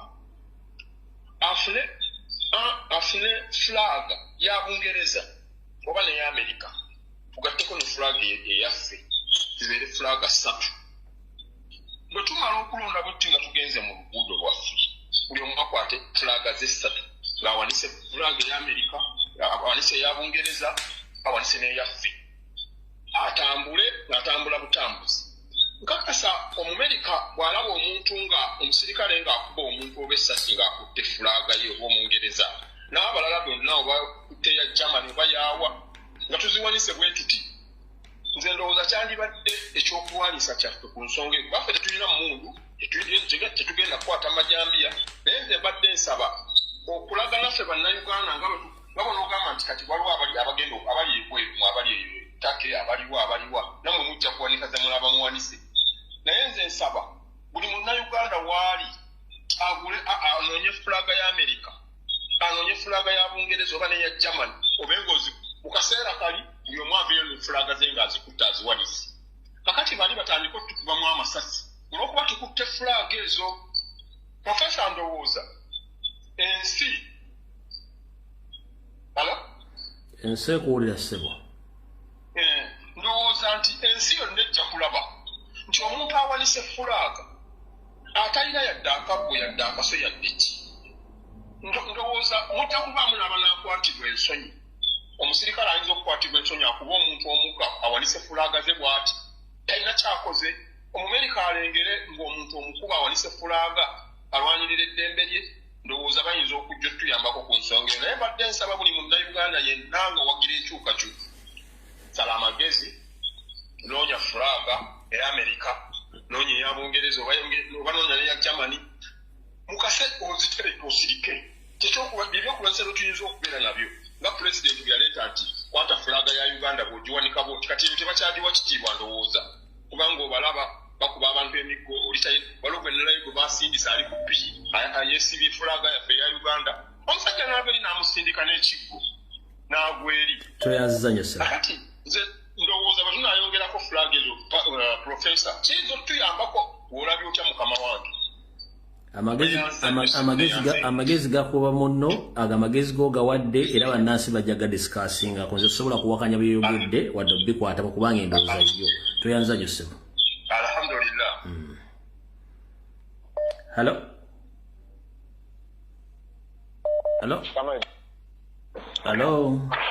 Asante kulamu ndi bulungi sebo lyotase bannayuganda ku mbeera gye tulaba mu ggwanga eno embeera eraga nti bannansi ffe twamala ddokola ki okukkiriza no pulezidenti waffe ogenda mu maaso nze nkubiriza oba nkuba omulanga waliwo abantu wano mu Uganda abalina oba basobola okufuna obusobozi ku nnaku z'omwezi nga 15 oba nga 16 tuyeyo ebyokulwanyisa ebyaffe buli muntu kyasobola okuyiiya kuba bano abasajja bagenda okujja gye tuli ekyamazima bagenda kuba nga batemu basaza abaana b'e Tanzania naye ffenna ffe tulina okuba nga kuba bagenda kujjako kamera tukozesa omukisoko nga bajjako kamera naffe tutte abaabo osobola okukolayo akasaaleko n'akati n'okasongola n'okuba abantu abo osobola abantu bano be bapendeze tebalina kyebayi tebalina kyebali tusobola okukubagana nabo nga nekyala tuyiye kyekuba bano abasajja batebo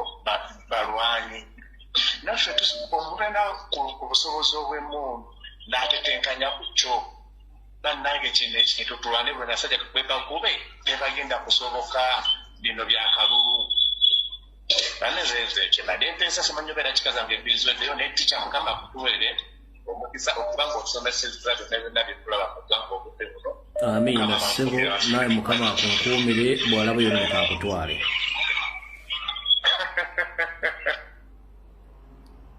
alo ssebo oba nnyabo ssebo egenda mu maaso ssebo kati kikyanze enteesa yange eri bweti nze nkoola munnayuganda alina omutuufu ekituufu kiri nti ekituufu bakimanyi omuntu gwe tulwanyisa liggwanga ly'abanyarwanda lirimazewo munnayuganda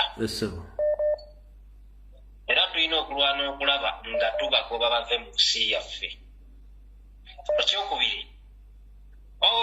lutamaguzi lulinamuwulira nti Museveni yandibadde agira n'adda wali ebbali ne tumusonyiwa nsonga kyemusonyisa nga tirimbudde bannayuganda enkumuliitu tetulina we tusinziira kusonyiwa Museveni osegira kubanga tasobola kuzza abantu baffe baatirimbudde okuba lweyajja mu buyinza atirimbula n'okutuusa kati wabula akwate kintu kimu akwate famire ye kwate abanyarwanda be badde ewaabwe naye banatulemerako bajja tulaba kimafiya kitegeera so nkola munauganda yonna gyali nga 15 kanoonye kalonde kakuume bwegezako kakwatamu byabaka mumutuusa ajja tulaba kimafiya oba ajja tulaba kiniga ekyokunjagala otegeeza pulezidenti abaagala okutemula mukama waffe ssebo abo banyarwanda be baagala okutemula tewali balala kale sebo ekyo ebadde enteesa hello sebo wangi sebo mukama wange gyebali ku sebo mitonotono sebo mpozi egijja eyo sebo webali kutuweereza mukama wange ngezaako gye mba nsobodde namwe mugyebaleko gye mutuusaako engalo atali mukama wange balina kinyala okwogerako manzi eno protest vote eno kubanga leero nalabyeko ku Lugaliya bajjeeko paliamenti yaabwe naye kapasite y'abantu yabadde nnyingi kisoboka kitya Uganda abantu okuba nti tusobola okumiitinga mu kifo kimu kisoboka kitya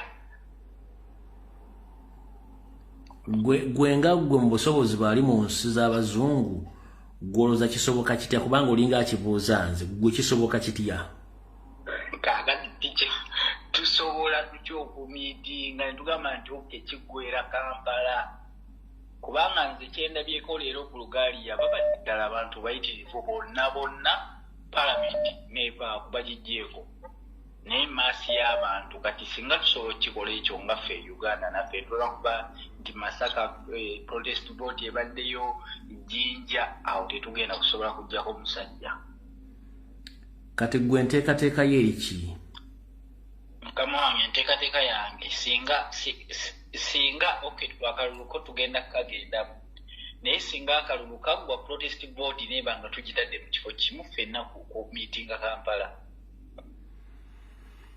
kati kansooke nkubuuze gwe nga gwe mu struggle muno staffali kiri otaddeko oba bantu ki boogambye ntugenda mu protest vote tukozese method eno mukole kino mweteeketeeke kino gwe otaddewo ki kubanga luyala wamunyindo olwekuula wekka nze nganze ettafali lyentaddeko kugamba bantu kugamba bugambi nga tonadde kyotaddemu nti oba ogulidde omuntu amazzi mumugende nti ngenda kugulira akabiriiti bangenda kutonda kyotaddewo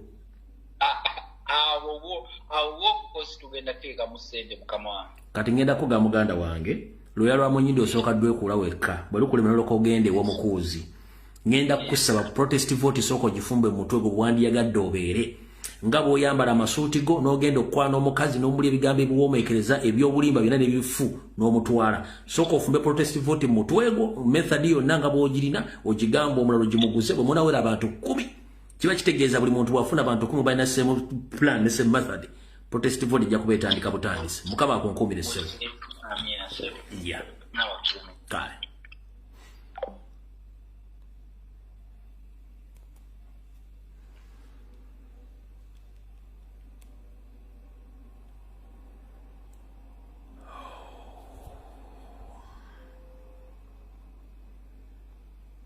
Hallo. Nye sebo genda mu maaso. Nze nsinzidde wano South Africa. Byogere. Nze bambita next. Esebo. Tukwebaza nnyo omulimu gw'okola era tukusima nnyo Spiritual Acts era okola ky'amaanyi nnyo okusikayalinga abantu bano bagezaako okwagala okukola obulabe batabukola. Abantu abamu bayinza okuza nti noba olimba naye ng'oba tulimba bali batya buti buli kintu naye kye baagala okukola n'okigwamu. Era nze kyensaba abantu 15 batandika betegeka kakati okwetegeka.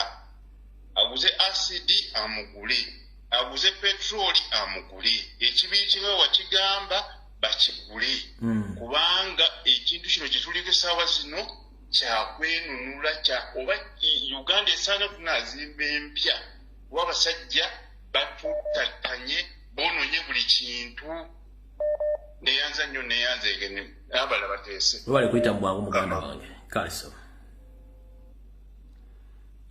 alo mnaina network kweli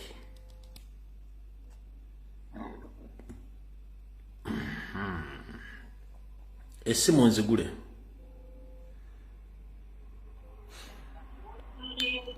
alo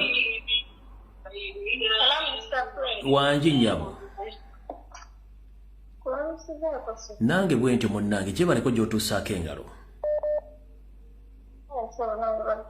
munnange yitambwa ngalo gamujjawo ebigambo byogere tugende mu maaso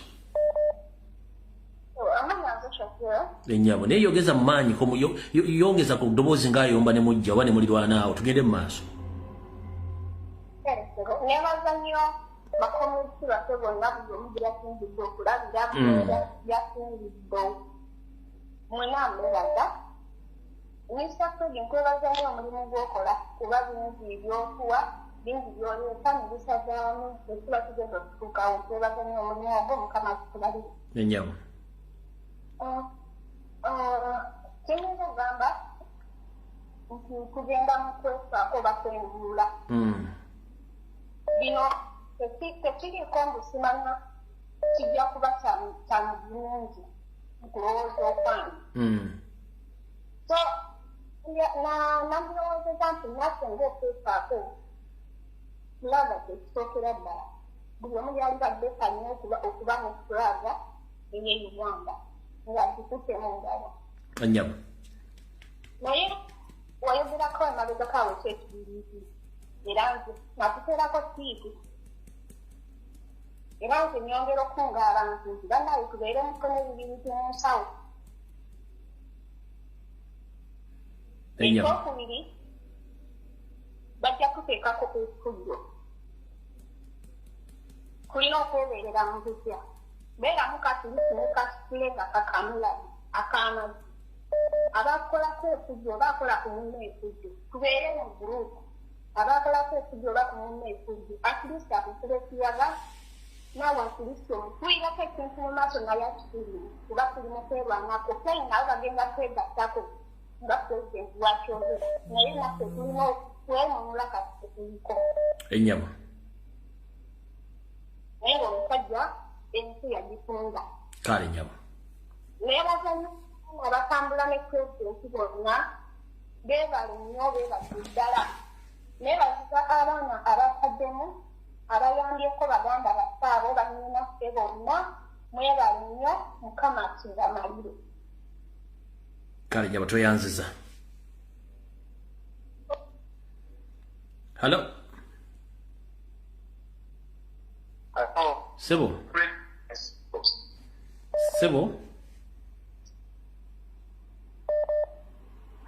sebo genda mu maaso gwoliko neyanza leero okufuna omukisa nange nebitamu onkooku broadcasting banayenze nkubiriza bannayuganda ku mulundi guno tekituyita mu ngalo omunyago tumukwate namaanyi nga kuba tugulabako ekigenda mu maaso kyonna tuwali kyetutamanyi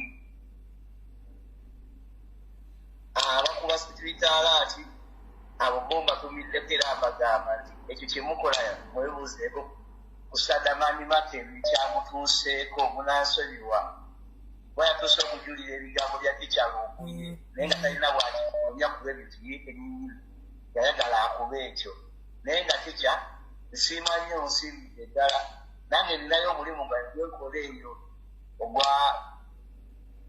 ogwa protest kubanga nze abantu benkunga era nje kino tukiri bize tukikwasaganya kale sebo toyanza nyo sebo bonna abaana b'ebimotoka mbagamba wali eyo b'emotoka yiwasiike kati fetumanye engeri gye tuggulawo oba tolina kisumuluzo mwereete emmotoka paakinga awo omujjako baafu ejjako omupiira tugende kale sebo neyanze neyanze egewayo kuweereza kale mukama kuume halo halo sebo nkwasiza. Nange bwente sebo gye baleko sebo. Kale sebo kakati kyenteesa. Kamange bali kutuweereza. Sebo. Natutegeeza bifa mu ggwanga. Kakati nze kyenteesa mu kalulu kano ke tugendamu. Hello? Genda mu maaso ensi ekuwulira mukulu. Kakati kalulu kano ke tugendamu bannayuganda beeteefuteefu okufa n'omusaayi gw'oyo omwami Museveni okubanga eggwanga alifudde ekitagasa. Hello? Mukulu genda mu maaso yogera. Okuba mu mwami Museveni ng'eggwanga alifudde ekitagasa bannakasanda tuli beeteefuteefu okufa n'oyo omwami Museveni kati ateesa wano bye kampeyini bye. Ompulira sebo? Genda mu maaso ensi ekuwulira sebo. Tetugenda bikkiriza ateeseteesa wano bipulogulaamu bye. Bwana bw'amasomero bwe bumuwulira. Bwana bw'amasomero bwe bumugoberera nabo n'obuyaga bw'omu ghetto wano e Kasanda naye tetugenda biwuliriza sebo. Ekibiiti kye watugamba tuli ready okuba nakyo. Ekibiiti kye watugamba tugenda kuba nakyo mukama wange beera bulungi. Kale mukama kuume. Hello? Hello? Wanji nyabo. Hello, sir. Wewe bali kueleza sir. Kale nyabo nawe je baliko. Nze kiteeso ekyange nkubiriza buli munna nkyukakyuka oba olina 10 oba olina 5 tusonde ssente bannange. Hello? Mama genda mu maaso. Kyeŋŋamba tusonde ssente oba olina 10 oba 5 oba mmeka tusonde ssente kubanga zeetaagisibwa. Buli muntu yenna amanyi bano abatufuza obubi babyabakama abaani bampuuga bonna tubateekeko eriiso George. Ekintu ekyabikawo ekiti nabo nga tubaddiza fire gwe babadde batukola ebyo ebiteeso byange ssebo beera bulungi.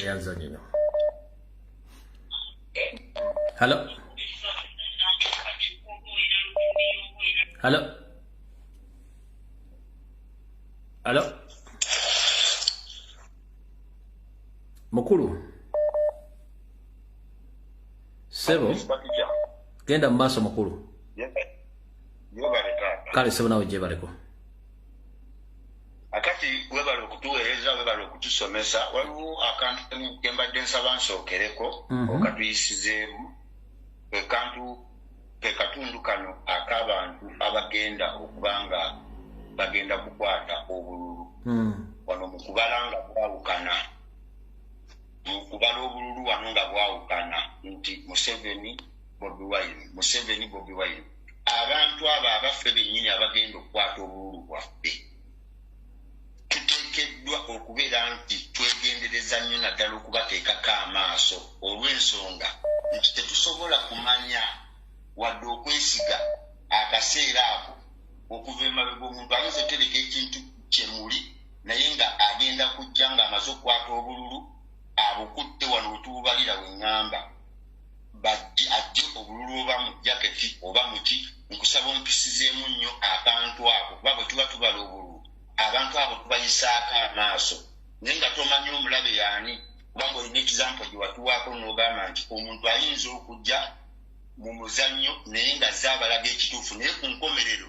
mwe ne mujja mubeera nga obunafu bwammwe mumanyi nti bwammwe nga yalina okubeerawo agenda kukwata obululu obwo mu kububala naye nga bagenda kugattako obululu obwo naye nga ababugattako bantu bammwe bennyini era nga mubeesiga nkusaba ompisizeemu akantu ako kubanga ensi ekuwuliriza. Ekyokubiri sebo genda mu maaso. Ekyokubiri mbadde nsaba nga nze saagala nnyo kwogera ku byennyenda kukola. Saagala kwogera ku byennyenda kukola naye nga obunyiivu bwe bulina okututuma engeri gye batulugunyamu pulezidenti waffe embeera yonna eriwo olwaleero tuli mu protest vote buli muntu ateekeddwa okweterekera mu mutima gwe oba tofunye bantu 10 oba 5 kyenkakasa kino kikwata ku ggwanga lyonna kubanga omusota bwe guba gunaakubojja tegukulaga naye nga abannayuganda tulina buli muntu okuba ng'alina tools ne styles butaba alina okubanga agenda kukola omulimu okusobola okubanga yamukula omulabe n'okubeera ng'oli aweeyo okulaba nga otuuka ku lugendo lw'okulabika ng'obanja akalulu okusobozesa okubanga tufuna ekituufu neyanza neyanzeeko. Amina we balingesawo. Hello. Hello, Sebo. Wanji nyabo. Kitaje bali tuweleza Sebo. Nkali nyabo nawe bali kubeerako.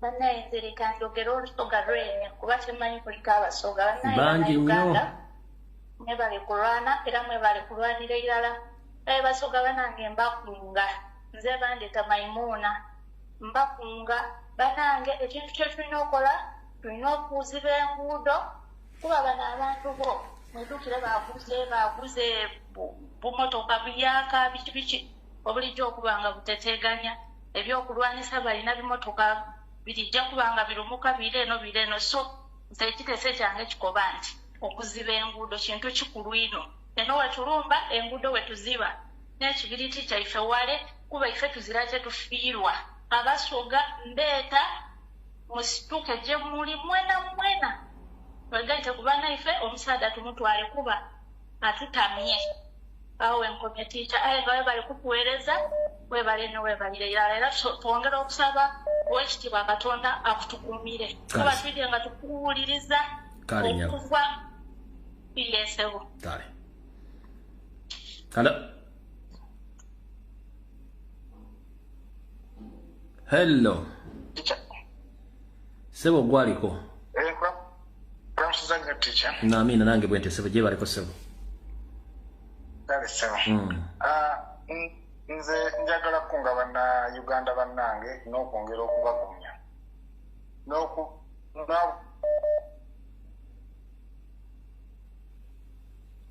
elenga kama tali mu plani zaffe se plani byabakama muwinyiddolo abo bonna tebali mu plani zaffe se plani zaffe za kuteeka Kyagulanyi mu ntebe nga pulezidenti waffe tugende ku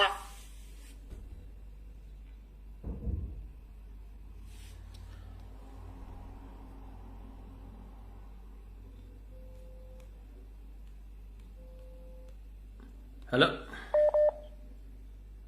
Sebo. Sebo.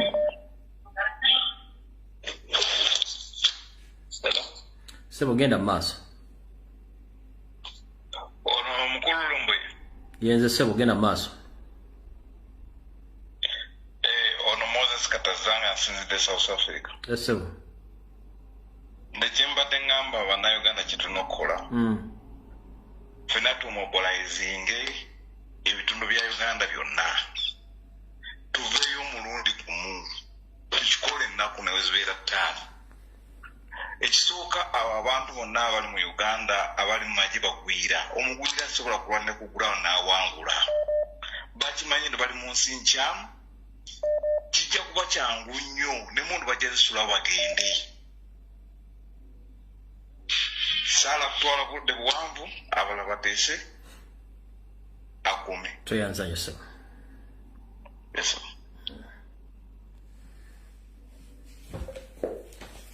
All right. Njagadde ntwale zino eddakiika 10 zisembayo nzibabulyamu ebigambo bino buli omu njagala bitwale ng'ebigambo bino bikulu nnyo. 1. Essimu zo nzigaddewo bambi nkusaba comrade kuba essimu nzigaddewo kandi yambise zino eddakiika 10 bisebo bakabuno.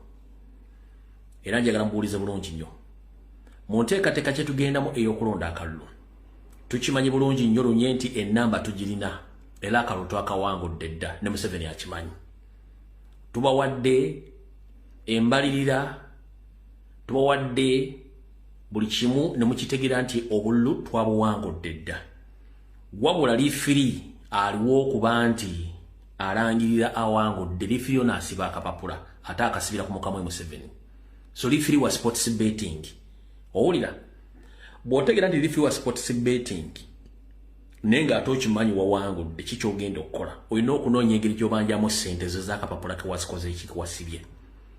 Ennamba tugirina twawangudde akalulu naye ng'ate tukimanyi nti liifiri wa sports betting tana displaying ankalla already bitundu ebimu batandise dda okulonda tegezeddwako nti nina Munkekera factory abakozi bonna bakolamu abadde bakolamu currently bonna bakwata data waabwe ng'abakozi ne bamukwasa electoral commission eri mukozesa okulonda era mu Namunkekera bakalondamu abantu abasukka almost ndozanga mu mutwalo gumu n'ekitundu zatisi omusajja oyo yazina n'ebitundu byaserengeta okulonda batandise dda okubba obululu Maserengeta mujjukira nabagambye ke Fort Portal kyabadde mu kutendeka n'akutendeka bagenda okubba obululu nokyabadde yuda katumanyiro ifurage tugenda okuzanya ne wano buli muntu obeera n'omuzeego ng'ava nago mbuto oba egimu wayiga miyige oba egimu okuze nakyo ne mu kulwanirira eggwanga njagala muyigeyo omuzigo eggwanga tebalirwanirira ng'otudde awo eggwanga balirwanirira ng'olirowoleza ku bikolwa eby'okubeera nti okyuka mu mbeera embeera ze ez'obuntu bwa bulijjo 1 nga bw'okozesa obukungu oyagala genda kwewola ssente nga bw'okozesa obukungu oyagala genda kubba muntu nga bw'okozesa obukungu oyagala genda kulumba muntu omukuba ebikondo ng'akumanyidde njagala tutandika okufuna embeera z'okutandika okufunamu engeri y'ekiyeekera okulwanira eggwanga lyammwe muve mu kwekomomma tugenda mu lutalo mukimanyi bulungi nnyo nti abantu betumanyi abaliwo registered by public service ye Uganda Police ne Uganda Prison be bamanyikiddwa nti bali registered bano bonna ba ghetto structures tebali registered mu public service. These are militias. So we know how to deal with the militias. Bano bona ba bodybuilders, those are militias, si bakozi ba government bayayi.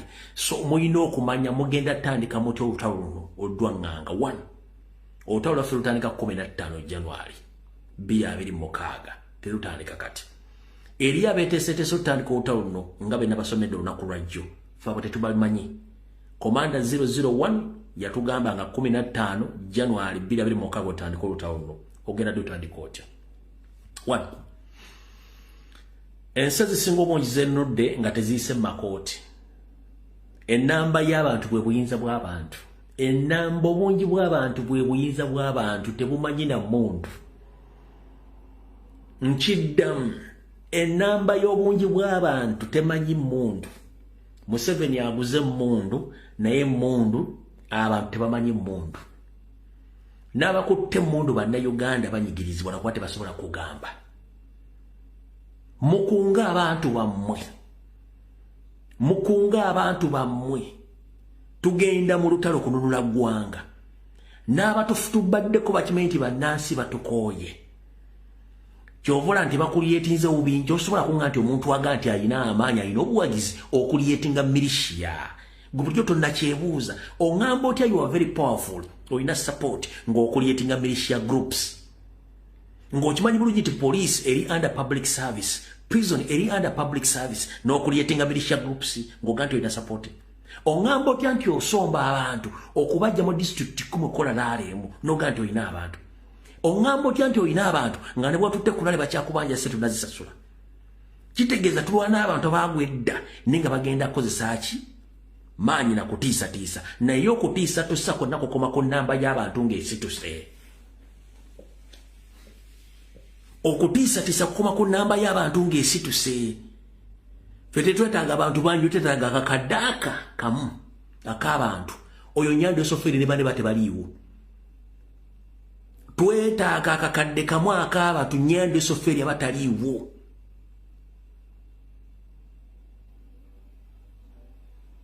Era buli kibuga twetaaga abantu 5 ku 10. Buli kibuga twetaaga 5 ku 10. Ono Museveni aba yagenze dda. Buli kibuga ekiri mu ggwanga Uganda twetaaga abantu 3 ku 5 aba yagenze dda. President yoka chikakatako buli kibuga woli okuyingira ekibuga ngomaze okulonda. Tebalina money power era taliwo. Ate ne money power ajja kubeera unconstitutional. Tugenda mu bobali yagadde okubeera ko omuyeekera yesawo yokubeera omuyeekera ngolwanira eggwanga lyo. Yeekera eggwanga lyo ng'olire sikiwinga so si kuliyeekera ng'otta bantu.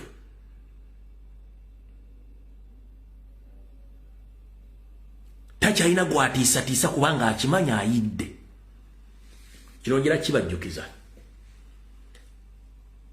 kyenkola bannange saagala bakinkole kyenkola bannange saagala bakinkole tubasomesezza ebintu bingi bitegedde Museveni ekintu kyasinga okwagala okukozesa bakiyita poliisi n'amagye ngenda kugamba Museveni alina amagye agatasuka 6,000 ng'ogumu gwa SFC mitwalo gisigadde 5 gya bannayuganda ba indigenous bannakabala aba SFC bitundu 8 ku buli 10 si bannayuganda bonna bajja Rwanda kitegeeza nti bwe giwunya babanyika mu nsuwa nga baddawo aba Rwanda abasigadde bajja ko bannansi eyensi tugenda gifundamu kyenkutegeeza ngera okutegeeza muleke bakole buli fujjo lyonna libaagala mu kalulu kano okuwamba okutulugunya okudisqualifyinga abantu bonna kuba bajja kikola tayimu egenda tuuka nga tebalina solution yakyo gwe buli gyagala okuyeekera nga kye bayita obuyeekera weeyigiriza obuyeekera okuva olwaleero mpaka nga 15 osobola okuga nti kanize ngenda kudinga n'emmotoka ya poliisi erusula ku kyalo kuno ngenda kudinga n'emmotoka ya poliisi esula ku kyalo kuno tyati waliwo poliisi agivuga asula kuno akamotoka kenti nze kandiringe nako twala obudde okakubira pulaani akamotoka kano kasulaano nkoze ntya akamotoka kano nkoze ntya okudiringa nako nga bw'onootula n'okola pulaani nkoze ntya emmotoka ezo z'amagye zisomba amagye nzikoze ntya ozidisebolinga one mulina okusooka obasalako transportation okusooka kubanga okutambuza poliisi n'amagye kyekiyinula Museveni musooka ne musalako entambula yonna one ezo mmotoka gye bazipaakinga terina kamera terina ki mukeera ku makya nga emmotoka zonna mwaziyemu amazzi mu ttanka nga tikyasobola kuwangana agenda ogiwuzikira gyemu amazzi mu ttanka ng'ekintu kyawedde dda zonna emmotoka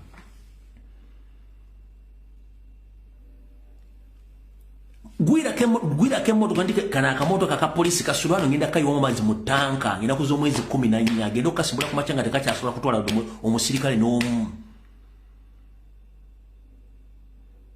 musooka mujjako transport emotoka se byani bye musooka okudisebolinga nga tasobola kutambuza basirikale mufuuka abayeekera ebintu bingi ebyokukola tabula amazzi ogateekemu omunnyo gayiwe mu ttanka y'emmotoka kiba kiwedde nawe makanika emmotoka bazireese ozikanika mu mwezi ogwajja makanika baleese emmotoka ogikanika tabula dizero omufu oteekemu omunnyo emmotoka tabula ku kilomita 1 ku sikondo okafuna kasikonda ng'esise baba tebasobola kutambula mwe temanyi kye bayita buyeekera obuyeekera si kujja kutemako muntu nsingo no ebikolwa ebisapotaginga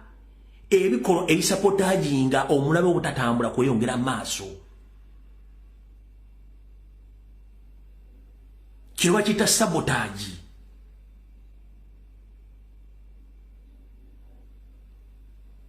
nga bw'oteesateesa okubba nengenda kubba ettooke lyagundi nodipulaningira atambula saameka nditemye ddi ndikwese ntya ndiridde ntya muteeke ebintu ebyo mu bwongo nekulwa n'eggwanga lyange nkoze ntya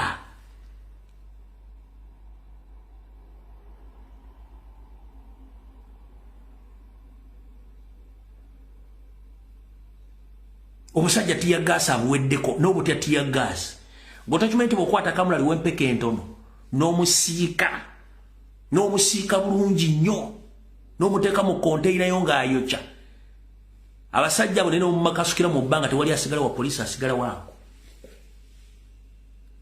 temulanko kye bayita revolution civil revolution buli muntu abeera n'ekintu kyaba yayiyiza kyagenda okukola ekyokulabirako wano president bw'abadde nga agenda wayinalagaluddawa n'agamba driver yimirira temutambula wane nakawa n'abagamba temutambula muyimirire kamula ligo bakubye naye abasigalemu bennyini badduka emisinde nakawa nga nabo batya kamulali kitegeeza tebali immune ku bikolo bye batukolako teri wa poliisi ali immune ku tiya gaasi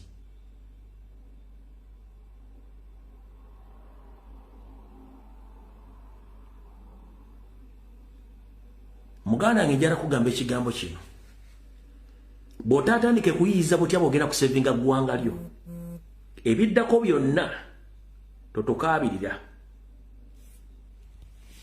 video njifundikidde tujja sinkana ku Sunday sawa zijja kubeera 2 ez'akawungeezi mweraba